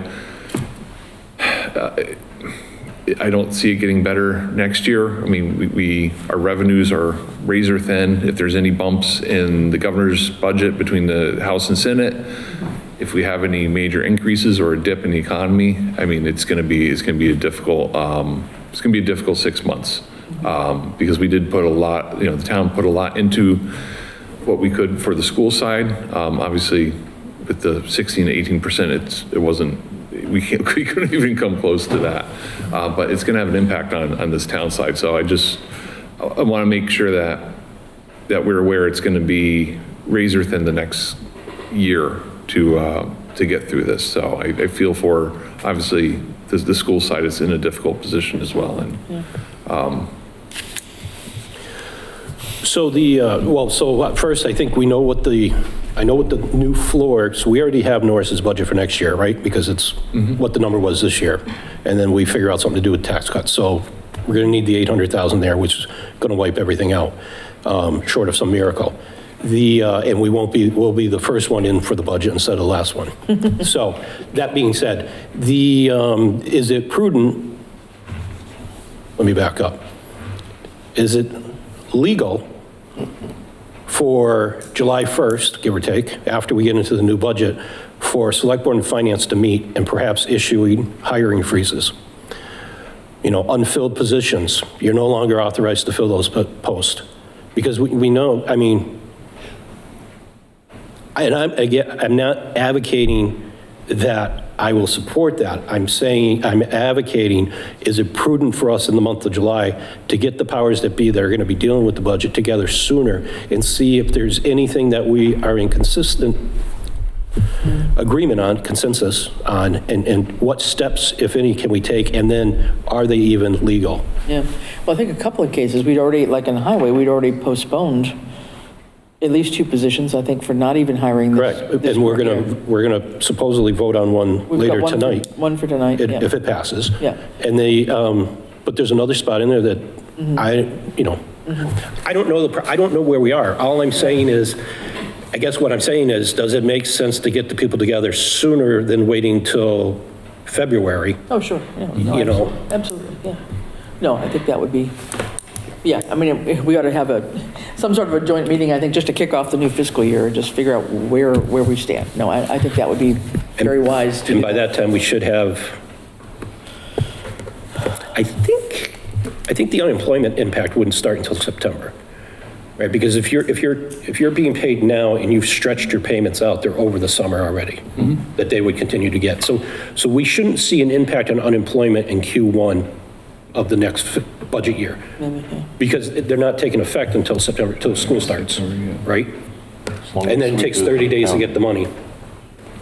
Maybe, Yeah, possibility. I mean, one of the things with unemployment, though, with I all saw the other, it's in there. Yeah, with all the other school districts around, probably, they're in a similar situation. There's not going to be a lot of places that are going to be hiring, so the length of them being on unemployment would probably be longer than normal right now. Yeah, and you got to think the bulk of all the first place we're going to go to pay that bill is the health insurance account. That's, well, I Well, mean, 'cause yeah, if we don't have, it might offset a little bit, but it's not going to offset fully. Well, no, but if they're on family, I mean, I have no idea. I tend to think more of our teachers are of the age where they're on family plans. Yeah. So that's $20,000 a pop, right? It's not going to cover the whole thing, but it might be able to get us to free cash certification and special town meeting to replenish those accounts. yeah. Which all the more reason why we've really got to be on top of our games with reports. Yeah.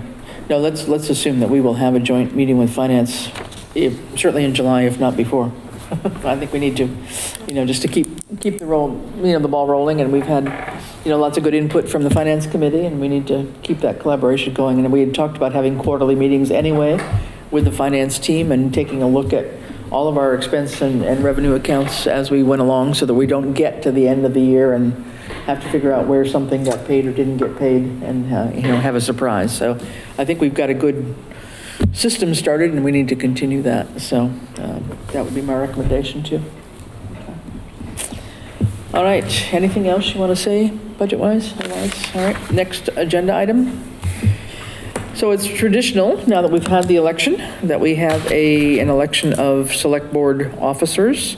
We have basically 4 officers and an alternate or 2 that we select. So we have chair, vice chair, warrant clerk, and clerk. The clerk is basically the clerk for the executive session minutes, because just for Ellen's benefit, we have someone who transcribes all of our notes from these meetings and the recording.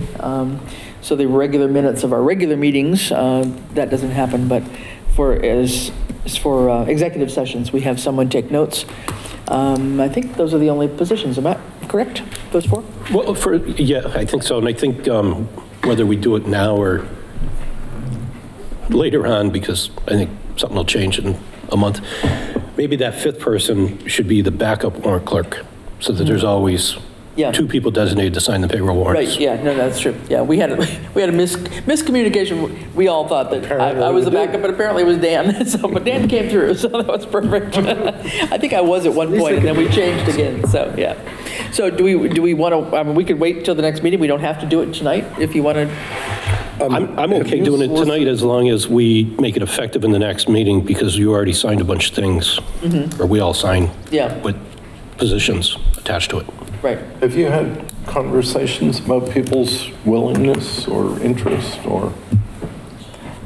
To be in an office? Yeah. Not particularly, no. This is our first blush. This is our first blush at really things, yeah. So we haven't really. So we can certainly wait until the next meeting, I don't mind. I don't know. What do you want to do, Stephen? What seat, of those 5 seats, which one do you want? I know Dan's going to volunteer right away. It seems kind of awkward to Go first? in the moment, and that's I am just questioning whether they're, Well, the better be a process. the difficulty is that the 5 of us can't have a conversation Yeah. without violating open meeting law. Right. God's sakes. So then it requires the chair to run around and have All right. private Have a one-on-ones. conversation one-on-one and one-on-two. Okay, I will speak for myself if that's helpful. Okay. I would be willing to continue as warrant clerk, but, or alternative warrant clerk, but none of the other positions. Okay. That's my position. All right. And I think you all know I'm kind of looking out the door soon, so. Yeah, you want to go ahead and make your Yeah. announcement known, so. No, I love Southampton. It's been great here, but it's time for my family to move north. So Here you are. it's been great, and thank you for everything. But Better snow. So you're with us hopefully for another month, anyway? put a So- house on the market and go through all But that we stuff. probably wouldn't be too wise to put you in a position at this point in time. So that leaves 4 of us for 4 positions. It's not just big shoes, it's about a dozen shoes. Oh, yeah, we have no, to I know, fill. no, this, I'm just talking, No, no. select board, but all Thank you, his other. Dan. Thank you, Dan. All his yeah. other boards. Well, we'll do a regular thank you later on, but I mean, when you get closer, but yeah, Dan is on Yeah, just so you know, I'm not signing up for anything else. various other boards and will definitely be missed. So we will come back around to that, but understand that family and kids and schools and all that good stuff make life always exciting and challenging at the same time. So, all right, well, I'm fine. If you want to wait, if you're happy to hang on till our next meeting in early June, Well, I'm good. yeah, I may be standing on ceremony. I think it might be better going forward that we have established some kind of Yeah. a legal process. But it appears that we have I mean, we're still- willingness I mean- for the 2 key. Yeah, I mean, I have no objection to you continuing as chair, Chris, if you want it. If you don't, then I don't have a problem stepping in. I won't be doing it the way you do it, but, I like being the second fiddle. It's nice, but you're day one. If you want to be the vice chair, I'll defer at this point. Maybe a good move, yeah. so I think it's up to you, Chris. Well, I'd like to, Stephen, you've been around long enough. What do you think? Are you well, you said you I weren't would make that motion. I just remembered what you just said, that you weren't interested in being chair. Okay. Yeah, okay. Dan? Are you interested in being chair, Chris? I think is the question on the table. Well, You want to it took me a minute to think about whether I would even run again, quite Yeah, honestly. I know. 'Cause it's been a long, lot of hours. You want to flip out for 1 year and then go back in? Take a sabbatical? All right. No, I mean, if you guys, I mean, I'm willing to take on the role again. I think this would be my last year to be chair, however. I think it's time to swap it around. And I'm more than willing to take input as to how we could reorganize meetings, run them differently. If you've got better ideas to keep Well, things on track or Chris, do the agendas, whatever. No So- one can or would put in the kind of hours and care that you have done year after year. And that is, I happen to not be working otherwise. no. But you also have no. you have a desire to do it and to give back to the community, The value you regardless bring. of what the anonymous posters are saying about us. No, right. Yeah, I was going to say, a lot of people don't seem to agree to that, but that's okay. Yeah, I'm pretty sure That's you're what the not whole- lining your pockets. I look at the warrants, I don't see anything to that effect. Yeah, I wish I were. No, I paid move for all my that hours, yeah. we elect, not just nominate, but elect Chris to chair the board for the coming year, and John to be vice chair. I am willing to serve as warrant clerk. Okay. And therefore, that leaves Ellen? Ellen It's Ellen. as clerk. Would you stand in when Clerk would For the What's that? executive sessions. Yeah, okay. it starts next Tuesday? All to take effect next Tuesday, or in 2 weeks at our next regular meeting. Motion made. Okay, I guess I hear the motion. Okay. A second by Dan. Okay, all those in favor? Aye. Aye, all right. So we kind of keep our same slate and add a new person in on clerk. So thank you very much. Yay, welcome Ellen. Thank goodness. All right, well, thank you. All right. The warning. Well, we'll get you up to snuff here on things. Oh, that you we got. didn't do a clerk, did we? Yep, Yeah, that was Ellen. Ellen. Yeah, Ellen could be. Oh, I thought backup warrant clerk. No, we didn't Okay. do a backup warrant. Actual clerk. Yeah, that's Your clerk. I'm the actual clerk. Yeah. Clerk. Perfect, perfect. So if we need a backup warrant clerk, we haven't done that. It's true. Well, it might We've- bounce back to you. Tuesday night, next time we meet, Okay, It's whoever the fills the select board, okay. Well, we'll Who's bring got it back up calendar? next time. Okay, that's, June 10. June 10, I'm absent. okay. Oh, Oh, well, in that case, we better, I'm absent June 10th as well. okay, well, in that case, Resume it. let's vote on the alternate warrant clerk, otherwise we're going to be stuck, guys. So I will be glad to be the alternate warrant clerk if you so desire. So moved. All right. So you're both gone on the 10th, is that what you're telling Yes. me? Yikes, okay. All right, let's keep on moving, guys. All right. I so- got, call the vote, please. Call the vote. Oh, I'm sorry. Aye. Yes, all those in favor? Aye. Thank you. All right, thank you very much. Okay, let's take a quick look here at some ARPA stuff. We're at the end of the month. We haven't looked at ARPA in a while. Just to say that the quarterly reports came in April as they were due, and we have a chart from Judy.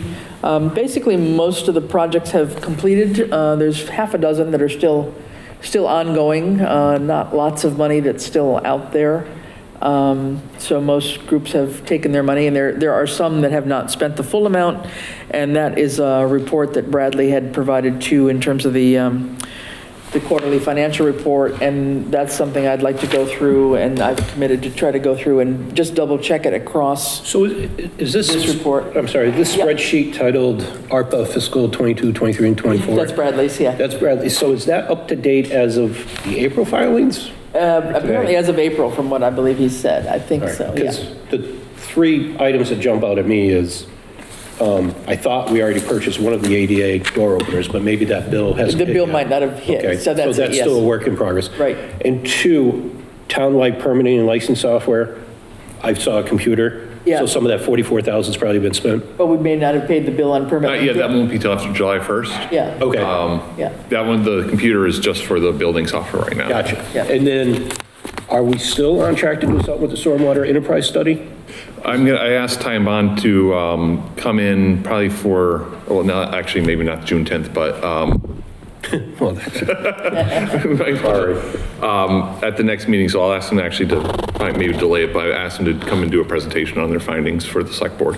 Because we're already at the spot where the contract's signed and I mean, that money's committed, it just hasn't been invoiced against yet. All right, Right, no, and the study's done, it's just a matter of gotcha. getting the information, meeting Yeah, on so I it. think some of the invoices had not hit yet, and that's why I want to go back through now with looking at those that have filed in their quarterly reports and said, we're done, and we think we have this amount of money left, or we spent it all. I want to double check it with Cross-reference Bradley's it. figures, just to be sure that we're all, on the same track. really important, and thank you for staying on top of Yeah, it. well, I It just- needs some extra You know, oversight. We went through such a mess with the CARES Act money that I just, I made it, But I guess I let me- made it my goal in life to not repeat that mistake again. I don't want to talk on and be unhelpful. Is there an action that you need from us tonight? Because No, there's not a tonight. This is more just ton of data. information. This is more just information to see, let you see. And in your packet, you have those that were still required to submit their quarterly reports. So if you haven't had a chance to, But there's a process for following up on that. It doesn't require us.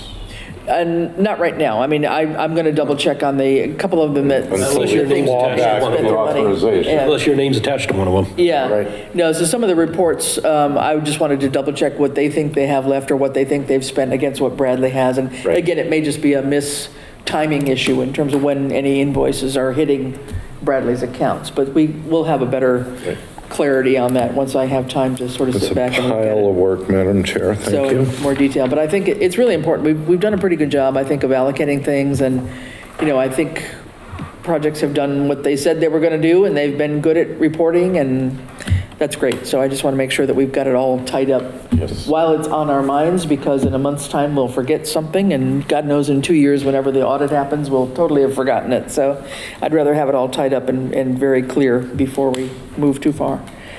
So we'll keep on moving on that, but if you haven't had a chance to look at the ARPA quarterly reports, just some status of what's in your package that tells you who's got some outstanding things that they're working on. Next one up, expense and revenue reports. And I believe We got those from Bradley on the 15th, I believe. And I think we're still working on revenue reports sides. We're still a couple months behind on revenue, is that right, Scott? April, May. So how is that going to fit in with all we've got to do for the audit? I mean, how do we help them juggle priorities? Bradley did give us a narrative. Where he's, on the 15th, he said he's got all the March and April revenue receipts ready to look at tomorrow on the 16th. Okay, So that was 11 days ago. yeah, okay. Okay. But you're right. Well, I guess, I mean, I'm just saying that, I know he's finished up now with the Schedule A and so forth, but now with this whole new list of audit requirements coming in, plus whatever we need to do for transition issues with the treasurer collector, I just know that he's going to be also busy. So I guess I just don't want us to get further behind in terms of our revenue and expense reports. I mean, the expense ones, we seem to be pretty up to date, keeping on, because we're doing the warrants all the time, but it's really the, revenue reports that we get caught up on in terms of being late. Right. Okay. So you'll let us know if there's some adjustment. I mean, if we're making unreasonable demands, I guess, of the accounting office, I mean, let us know, because I know I usually send him a couple questions every week about something, and he's, very quick to respond. But, I don't want to be bugging him when he's got other priorities, so. Anybody have any comments or thoughts about expense and reports? Did you have a look at them, or any questions about them? Okay. All right, next up, health agent update. So Scott, I'll turn that one over to you. I think we have all the paperwork in our packet here. We have identified some, or the Board of Health has identified a person? We did. Yep. So Claudia, the Board of Health has appointed her. So tell us who she is. Oh, yeah. She is a Southampton resident. Claudia Sarti is her name? Let me just bring up my thing. Where did I thought? Where is that? Where'd it go? Sarti. Sarti, I think it is. So Claudia comes with a lot of experience. She's currently the district health officer for a multitude of towns, Ashfield, Irving, I think. Irving, about 7 or 8 towns, I think, that she does. She also does some other side work as well in the health field. But, she's really excited to come back to Southampton. She obviously lives here. The commute will be much easier for her instead of going to all these different towns. She has a lot of experience, 20 plus years. She's a hands-on type. When she came in to drop off her quarry report, she came in with boots all muddied from doing the most recent inspection. So she's not afraid to get out there and get dirty, do the field work, do the inspection. So, and she's also very forward thinking, especially with technology and the things that we're going to try to accomplish with paperless permitting and land use planning and things like that. So she's really embraced that as well. So I think that'll be a big change. So just to say, I just pulled up her resume while you were talking. So she's been a public health inspector in Chester, in Huntington, Ashfield, as well as the district health officer right now in the Franklin Regional Health Services. So that's the partnership in Irving, and has got a bachelor's in biological science from UMass and an associate's in veterinary science, and has all sorts of different certifications, which is really what we've been looking for. Here. Approved Title V system inspector, approved soil evaluator, serve safe food manager certification, mass allergen awareness training, et cetera, et cetera. So she's got the credentials to be able to go out and do the inspections, which is great. And I think that's a good find. I'm not sure where she's been hiding all this time, except working in other communities, but I'm glad that she has stepped forward. So we have, this has gone through PQB now? Yep, on Thursday night, yep, and they approved it. Okay. So this would be changing, and again, we've changed the title on this from health director to health agent. So that's what we have felt that we needed, and they modified, I guess, their job description slightly for that review. So if anybody has any thoughts, otherwise we can entertain a motion to approve her PCF. Do we have that with us, or? Something to sign, or we'll sign it after, before we all leave tonight, we can sign. So it's a PCF, what is she, if you want to give us her salary range or whatever you've got there? I don't think I have that in my, where's in my package? I can't find it in my packet. Give me a piece of paper tonight here. She accepted at an I-7, $36 an hour, 32 hours from the general fund, and then the 3 hours from the septic betterment to make up the 35 hours. So a motion to go out of order and take PCF, Claudia Sarti, health agent, effective date of June 16th, which is a Monday, 2025, full-time, benefit eligible, 35 hours per week, position title of health agent, formerly the health director, grade I, step 9, salary or equivalent rate, hourly rate of $36 per hour. Okay, Second? all right. Any further discussion? If not, all those in favor? And I would just, I would Yep. just note, Yep. I didn't see this before, but it's fine with me. She's being grandfathered with 140 hours of vacation time Oh, okay. per the PCF.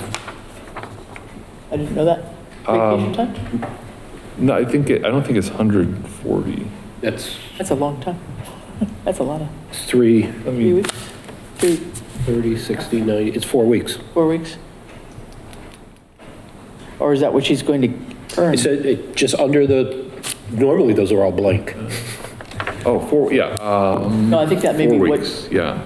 Let me just double check to see what Caitlin said. may not be, Sure that's right. maybe going 61, forward, 20. maybe not, Yeah, it's right? 4 weeks vacation. Okay, yeah. Going forward, yeah, Right. okay. As it is accrued annually. Municipalities, all vacation time is awarded on July 1st. Because of our payroll system. Cannot do, are we on accruals now? Not all municipalities. This municipality, we And front load that's everything. another issue that we need to talk about is, Yeah, I agree with you. Yeah, yeah, but that's a different thing. yeah, okay. Is this a material disagreement or question? No, I think this is her, the offer was 4 weeks vacation, was it not?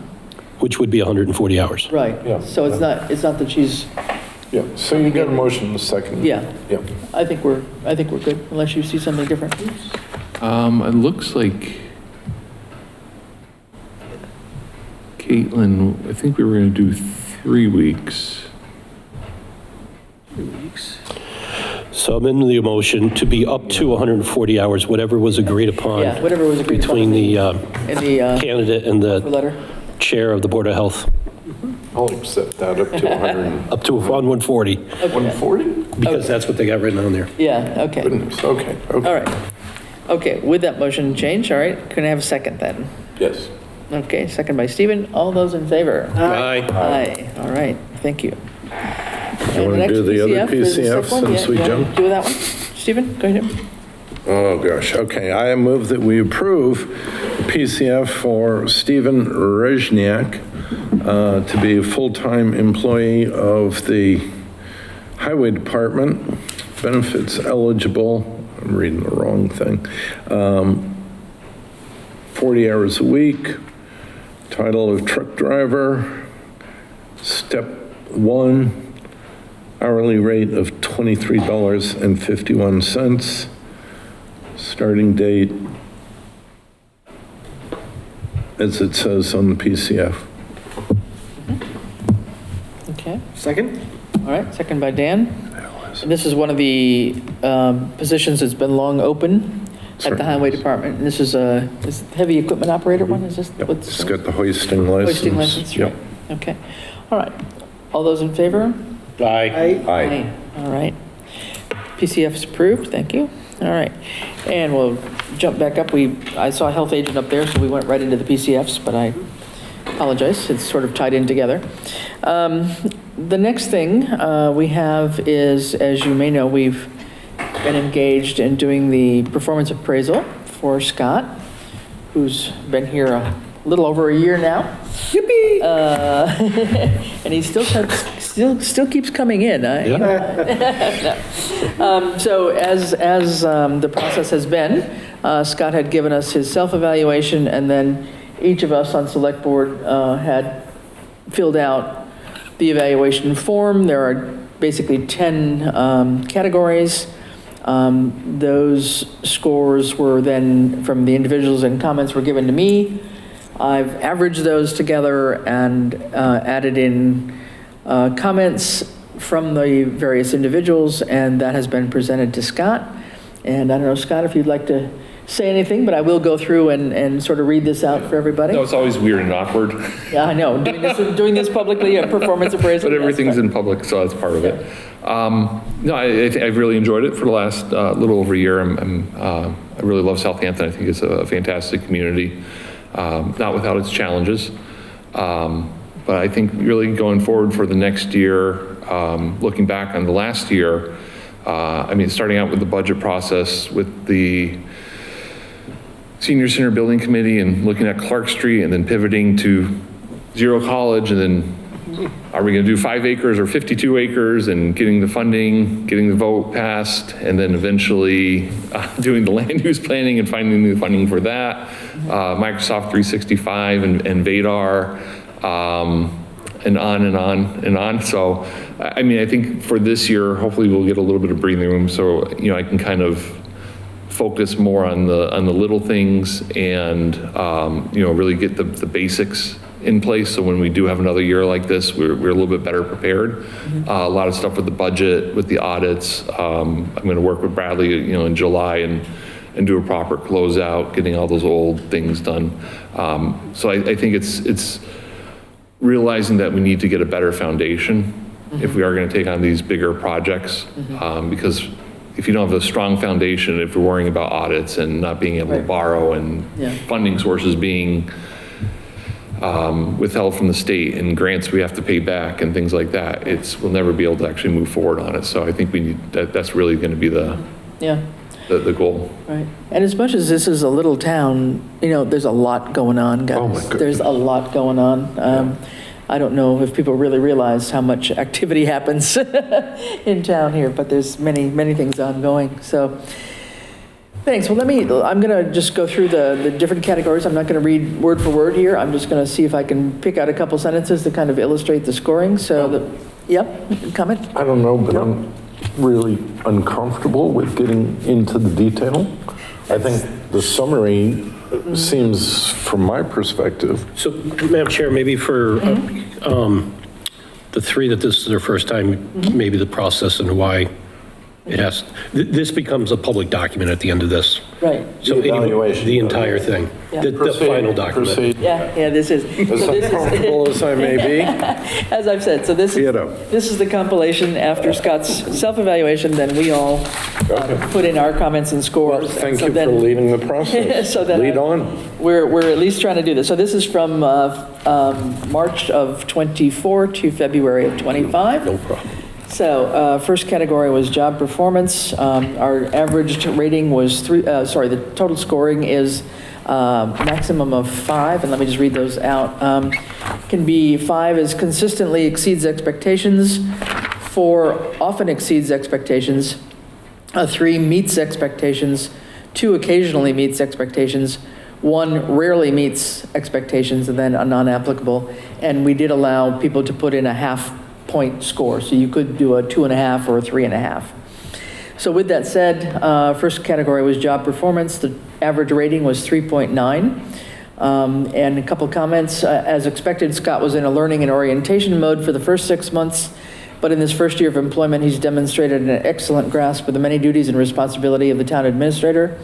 His quiet competence and composure has helped move new initiatives forward in a relatively short amount of time, and the best example is having been dealing with the personnel compensation review, which Scott ended up pulling together himself after the failure of the outside report that we had received about that. Job knowledge rating, average rating 3.6. Scott has taken time to orient himself to town hall culture and current policies and procedures, demonstrated courtesy and respect for the staff, and maintains an open door policy. He's fielded many questions, either with an appropriate answer or by researching and responding back in a timely manner. Regarding at least one situation where a board has explicit statutory authority, he opened the door to hear directly from and support the board chairperson faced with a complex personnel and budgetary issue to juggle. He has a thorough knowledge of municipal law and operations, and we hope that he would dedicate enough time also, somehow, in his busy day to continue to develop professionally and to maintain relationships with other colleagues throughout the region that hold his position and others in town government and the municipal authorities in general. Personnel management rating here was 4. Clearly, personnel management is Scott's central area of expertise, has already dealt with a variety of personnel situations. He tends to listen to the issue at hand, observes and questions, and then determines when his input is necessary and how to go about that. And that has resulted in several one-on-one meetings, development in at least one case of a performance plan, and ideas for improvement of someone's performance.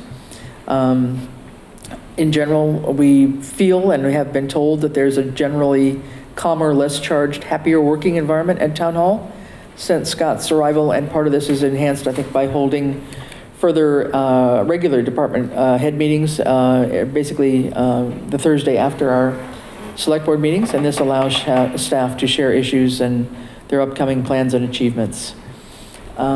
Fiscal management, 3.6. Here, there is a bit of a learning curve, as Scott, I think, would admit himself in terms of all the multiple fiscal requirements. Scott's been gaining on that. It's going to take time, and hopefully the second year, I think he'll get more of that under his belt. But in spite of that, he's totally reimagined our budget process in town. He's had broader engagement from the department heads and committees, and that resulted, I think, in a very meaningful involvement of the finance committee, and generally tried to adhere to the budget development schedule he put forth. He's found ways doing the budget this year to consolidate support services and better present the various sources of our municipal revenue. The budget book that was still under development, it was created, but it's still under development and will evolve over the next year, will continue to serve the town well when it expands to also include capital projects. This Select Board felt that Scott organizes complex information clearly and in a detailed way and invites collaboration. And he seems to be a quiet problem solver. And he's been noted for his multi-step, time-consuming process of determining fair pay grades and steps for the exempt and non-exempt personnel, including looking for other independent raters and researching standards for pay grades in other municipalities of our size, similar size. Time management, 3.3 average. Here we felt Scott generally meets the deadlines for things, especially like grant reporting. There's usually quarterly reporting on our many grants and other documents that require select board signatures. His door is open. He fields many an inquiry personally. And even though that could be distracting to have an open door policy, I think it's what we've felt and observed is that he's had a priority on building a team that's kind of all working in the same direction. He's tackled many new things this year, especially the IT-related ones that have required a lot of continual support and decision-making as we've gone along. Especially the full VADAR financial module implementation became more difficult than we might have expected, and there's still more to do to that to complete the full use of all the modules and really complete a real coherent financial unit. And having the accountant and treasurer offices involved in that is really critical. Let's see, juggling many priorities will become even more necessary as time goes on, as all of our projects get on board. And notably, though, he has done a good job, we thought, at delegating more responsibility to his admin assistant, basically putting her in charge of posting all the designated surplus equipment on the state auction site and managing all its sale. And also the custodian has been given a lot more responsibility to do some of the things that he's well qualified to do and reducing the need going even into the future on some of our outside contracting that we had been typically doing, whether that's installing a door opener or changing air conditioning filters. Those are things that our custodian is able to do, and Scott has given him that leeway. Communication, this is the sixth item, 3.3. Since he was hired, the town has been involved in several large, expensive, and important issues, and Scott himself mentioned those, so I'm not going to go back over those. We felt that his verbal and written skills have been better than satisfactory with the select board and the boards, and at the various public meetings where he's been able to explain things and help us keep the projects on track. He's also been very good at creating summary sheets on various complex issues to help synthesize information and present them in a more understandable way.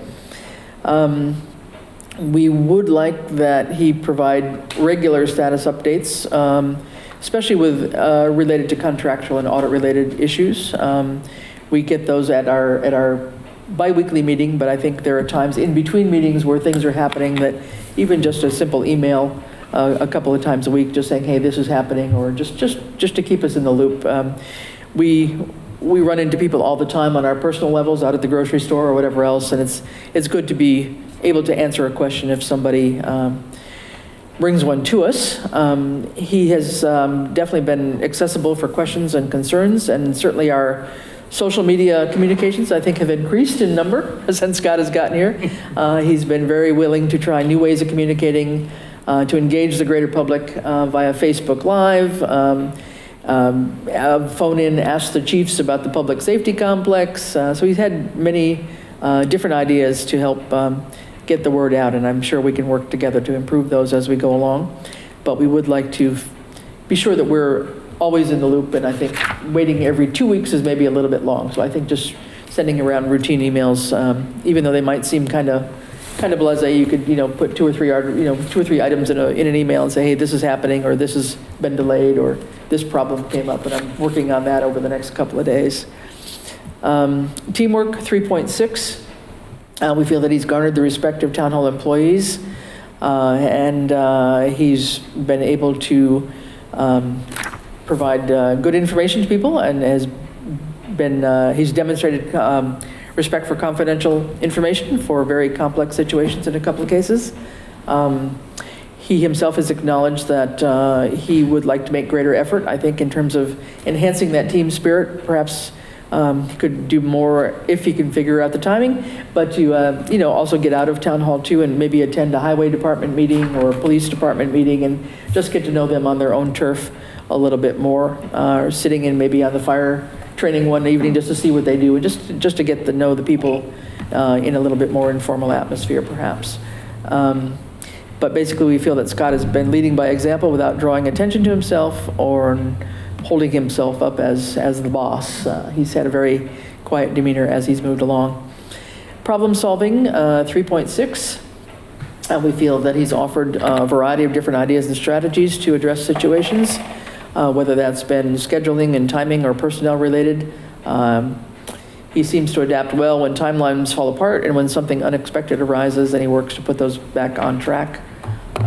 And he successfully shepherded the multiple legal and fiscal steps needed to accept $1 million donation from a town resident, which is a first for us. And he's definitely been heavily involved in conceptualizing the sequence of all the work that needs to go in to the decision-making and the steps required for the two major building projects that are in front of us right now. Creativity and initiative, this is number 9. Rating here is 4.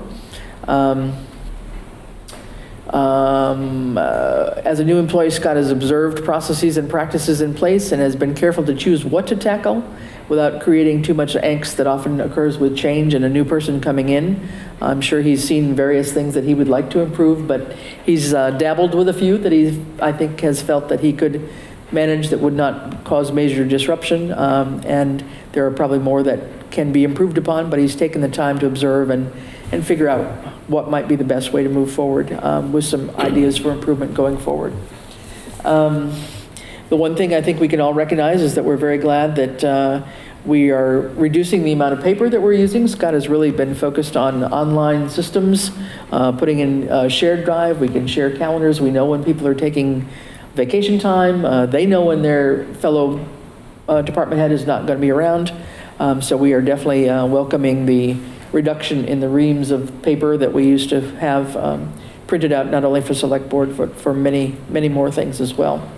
And let's see, lastly, just to summarize, 3.8, this is an above and beyond category. Let's see, we would not have necessarily expected him to have major achievements outside the normal scope of work, and this will be more evident as time goes on, but we do want to mention that his work, especially on the personnel compensation plan and on the major land acquisition and building projects, in our minds is beyond the normal scope of a day-to-day responsibility. Going forward, we had 3 or 4 goals that we'd like him to focus on in the coming year. Complete the performance evaluations for the 8 direct staff that report to him, hopefully by August 1st. So there are 8 staff that report directly to Scott, and so he would undergo the same kind of process with them. Development of a finance calendar that we can all adhere to with timelines for completion of the FY24 audit and for on-time certification of free cash by October 1. That's the development of the calendar by October 1. That's not free cash certified by October 1. Completion of job description updates for the town non-union employees and the pay scale readjustment recommendations, if needed, by the end of December. And then development of a comprehensive department-wide capital improvement plan by the end of January 2026. So those are 4 rather large goals that we'd like to have him try to focus on in the coming year. And with all of that said, our average overall score was 3.7. So thank you, Scott, for sticking with us and being here. And Good to be here. I think we've enjoyed working with you and look forward to how we can also support you and help you do your job more effectively as well. Anyone have any comments, questions? All right. Thank you. Thank you. All right. And thank you for leading this process. Yeah, it's really important. It is. It's really hard to put it over the finish. Yeah, it's not exactly the least awkward thing that one can do, but it's a requirement anyway, so we've done it. We have a great employee, and we put a lot of energy into the relationship and some concrete goals. Yeah. But I worry that our enthusiasm about having Scott be our town administrator might fail to come through the numerical rankings. Okay. Good point. I am thrilled that you are here. Very good. All right, perfect. All right, very lastly, 250th anniversary info, not a whole lot. We've got probably the next event is, you'll see posters around for the June 21st concert up at Glendale Ridge. Everyone's invited. It's our summer concert up there with King Country and 2 food trucks, Crepe Nanu and Saucy Mama. So that'll be from 4 to 8 on June 21st. It's a Saturday. So please come on up to the vineyard and enjoy the music and the food and just a summer afternoon with your fellow neighbors and get to meet some new people maybe. Any other business that can't wait until the next regular meeting? Anybody offhand? It's an odd place. We're going to do licenses and dramatic reading. Yes, we will do one more thing. We've got a license and a permit and then the dramatic reading, of the warrants, exactly. Make the motion to approve the 1-day wine and malt beverage only on premise Saturday, June 21st, 2025, from 10 a.m. to 6 p.m. for a graduation party, and that the applicant's name is Tracy Dale. Okay. Second. All right, second. All right, all those in favor? Aye. Aye. All right, and we will sign that tonight before we go. And then, Stephen, if you would read the warrants, please, that you've signed off on. You ready? Sure. All right. Warrants approved since the last meeting, or the last report, I should say. W 25-13A, the amount is $865.78. Next is W 25-43, the amount is $187,661.70. Followed by W 25-43A, the amount is $25,822 even. W 25-43B, the amount of $20. Warrant P 25-44, the amount is $341,415.79. PD 25-44, the amount is $50,629.40. W 25-45, the amount is $420,029.27.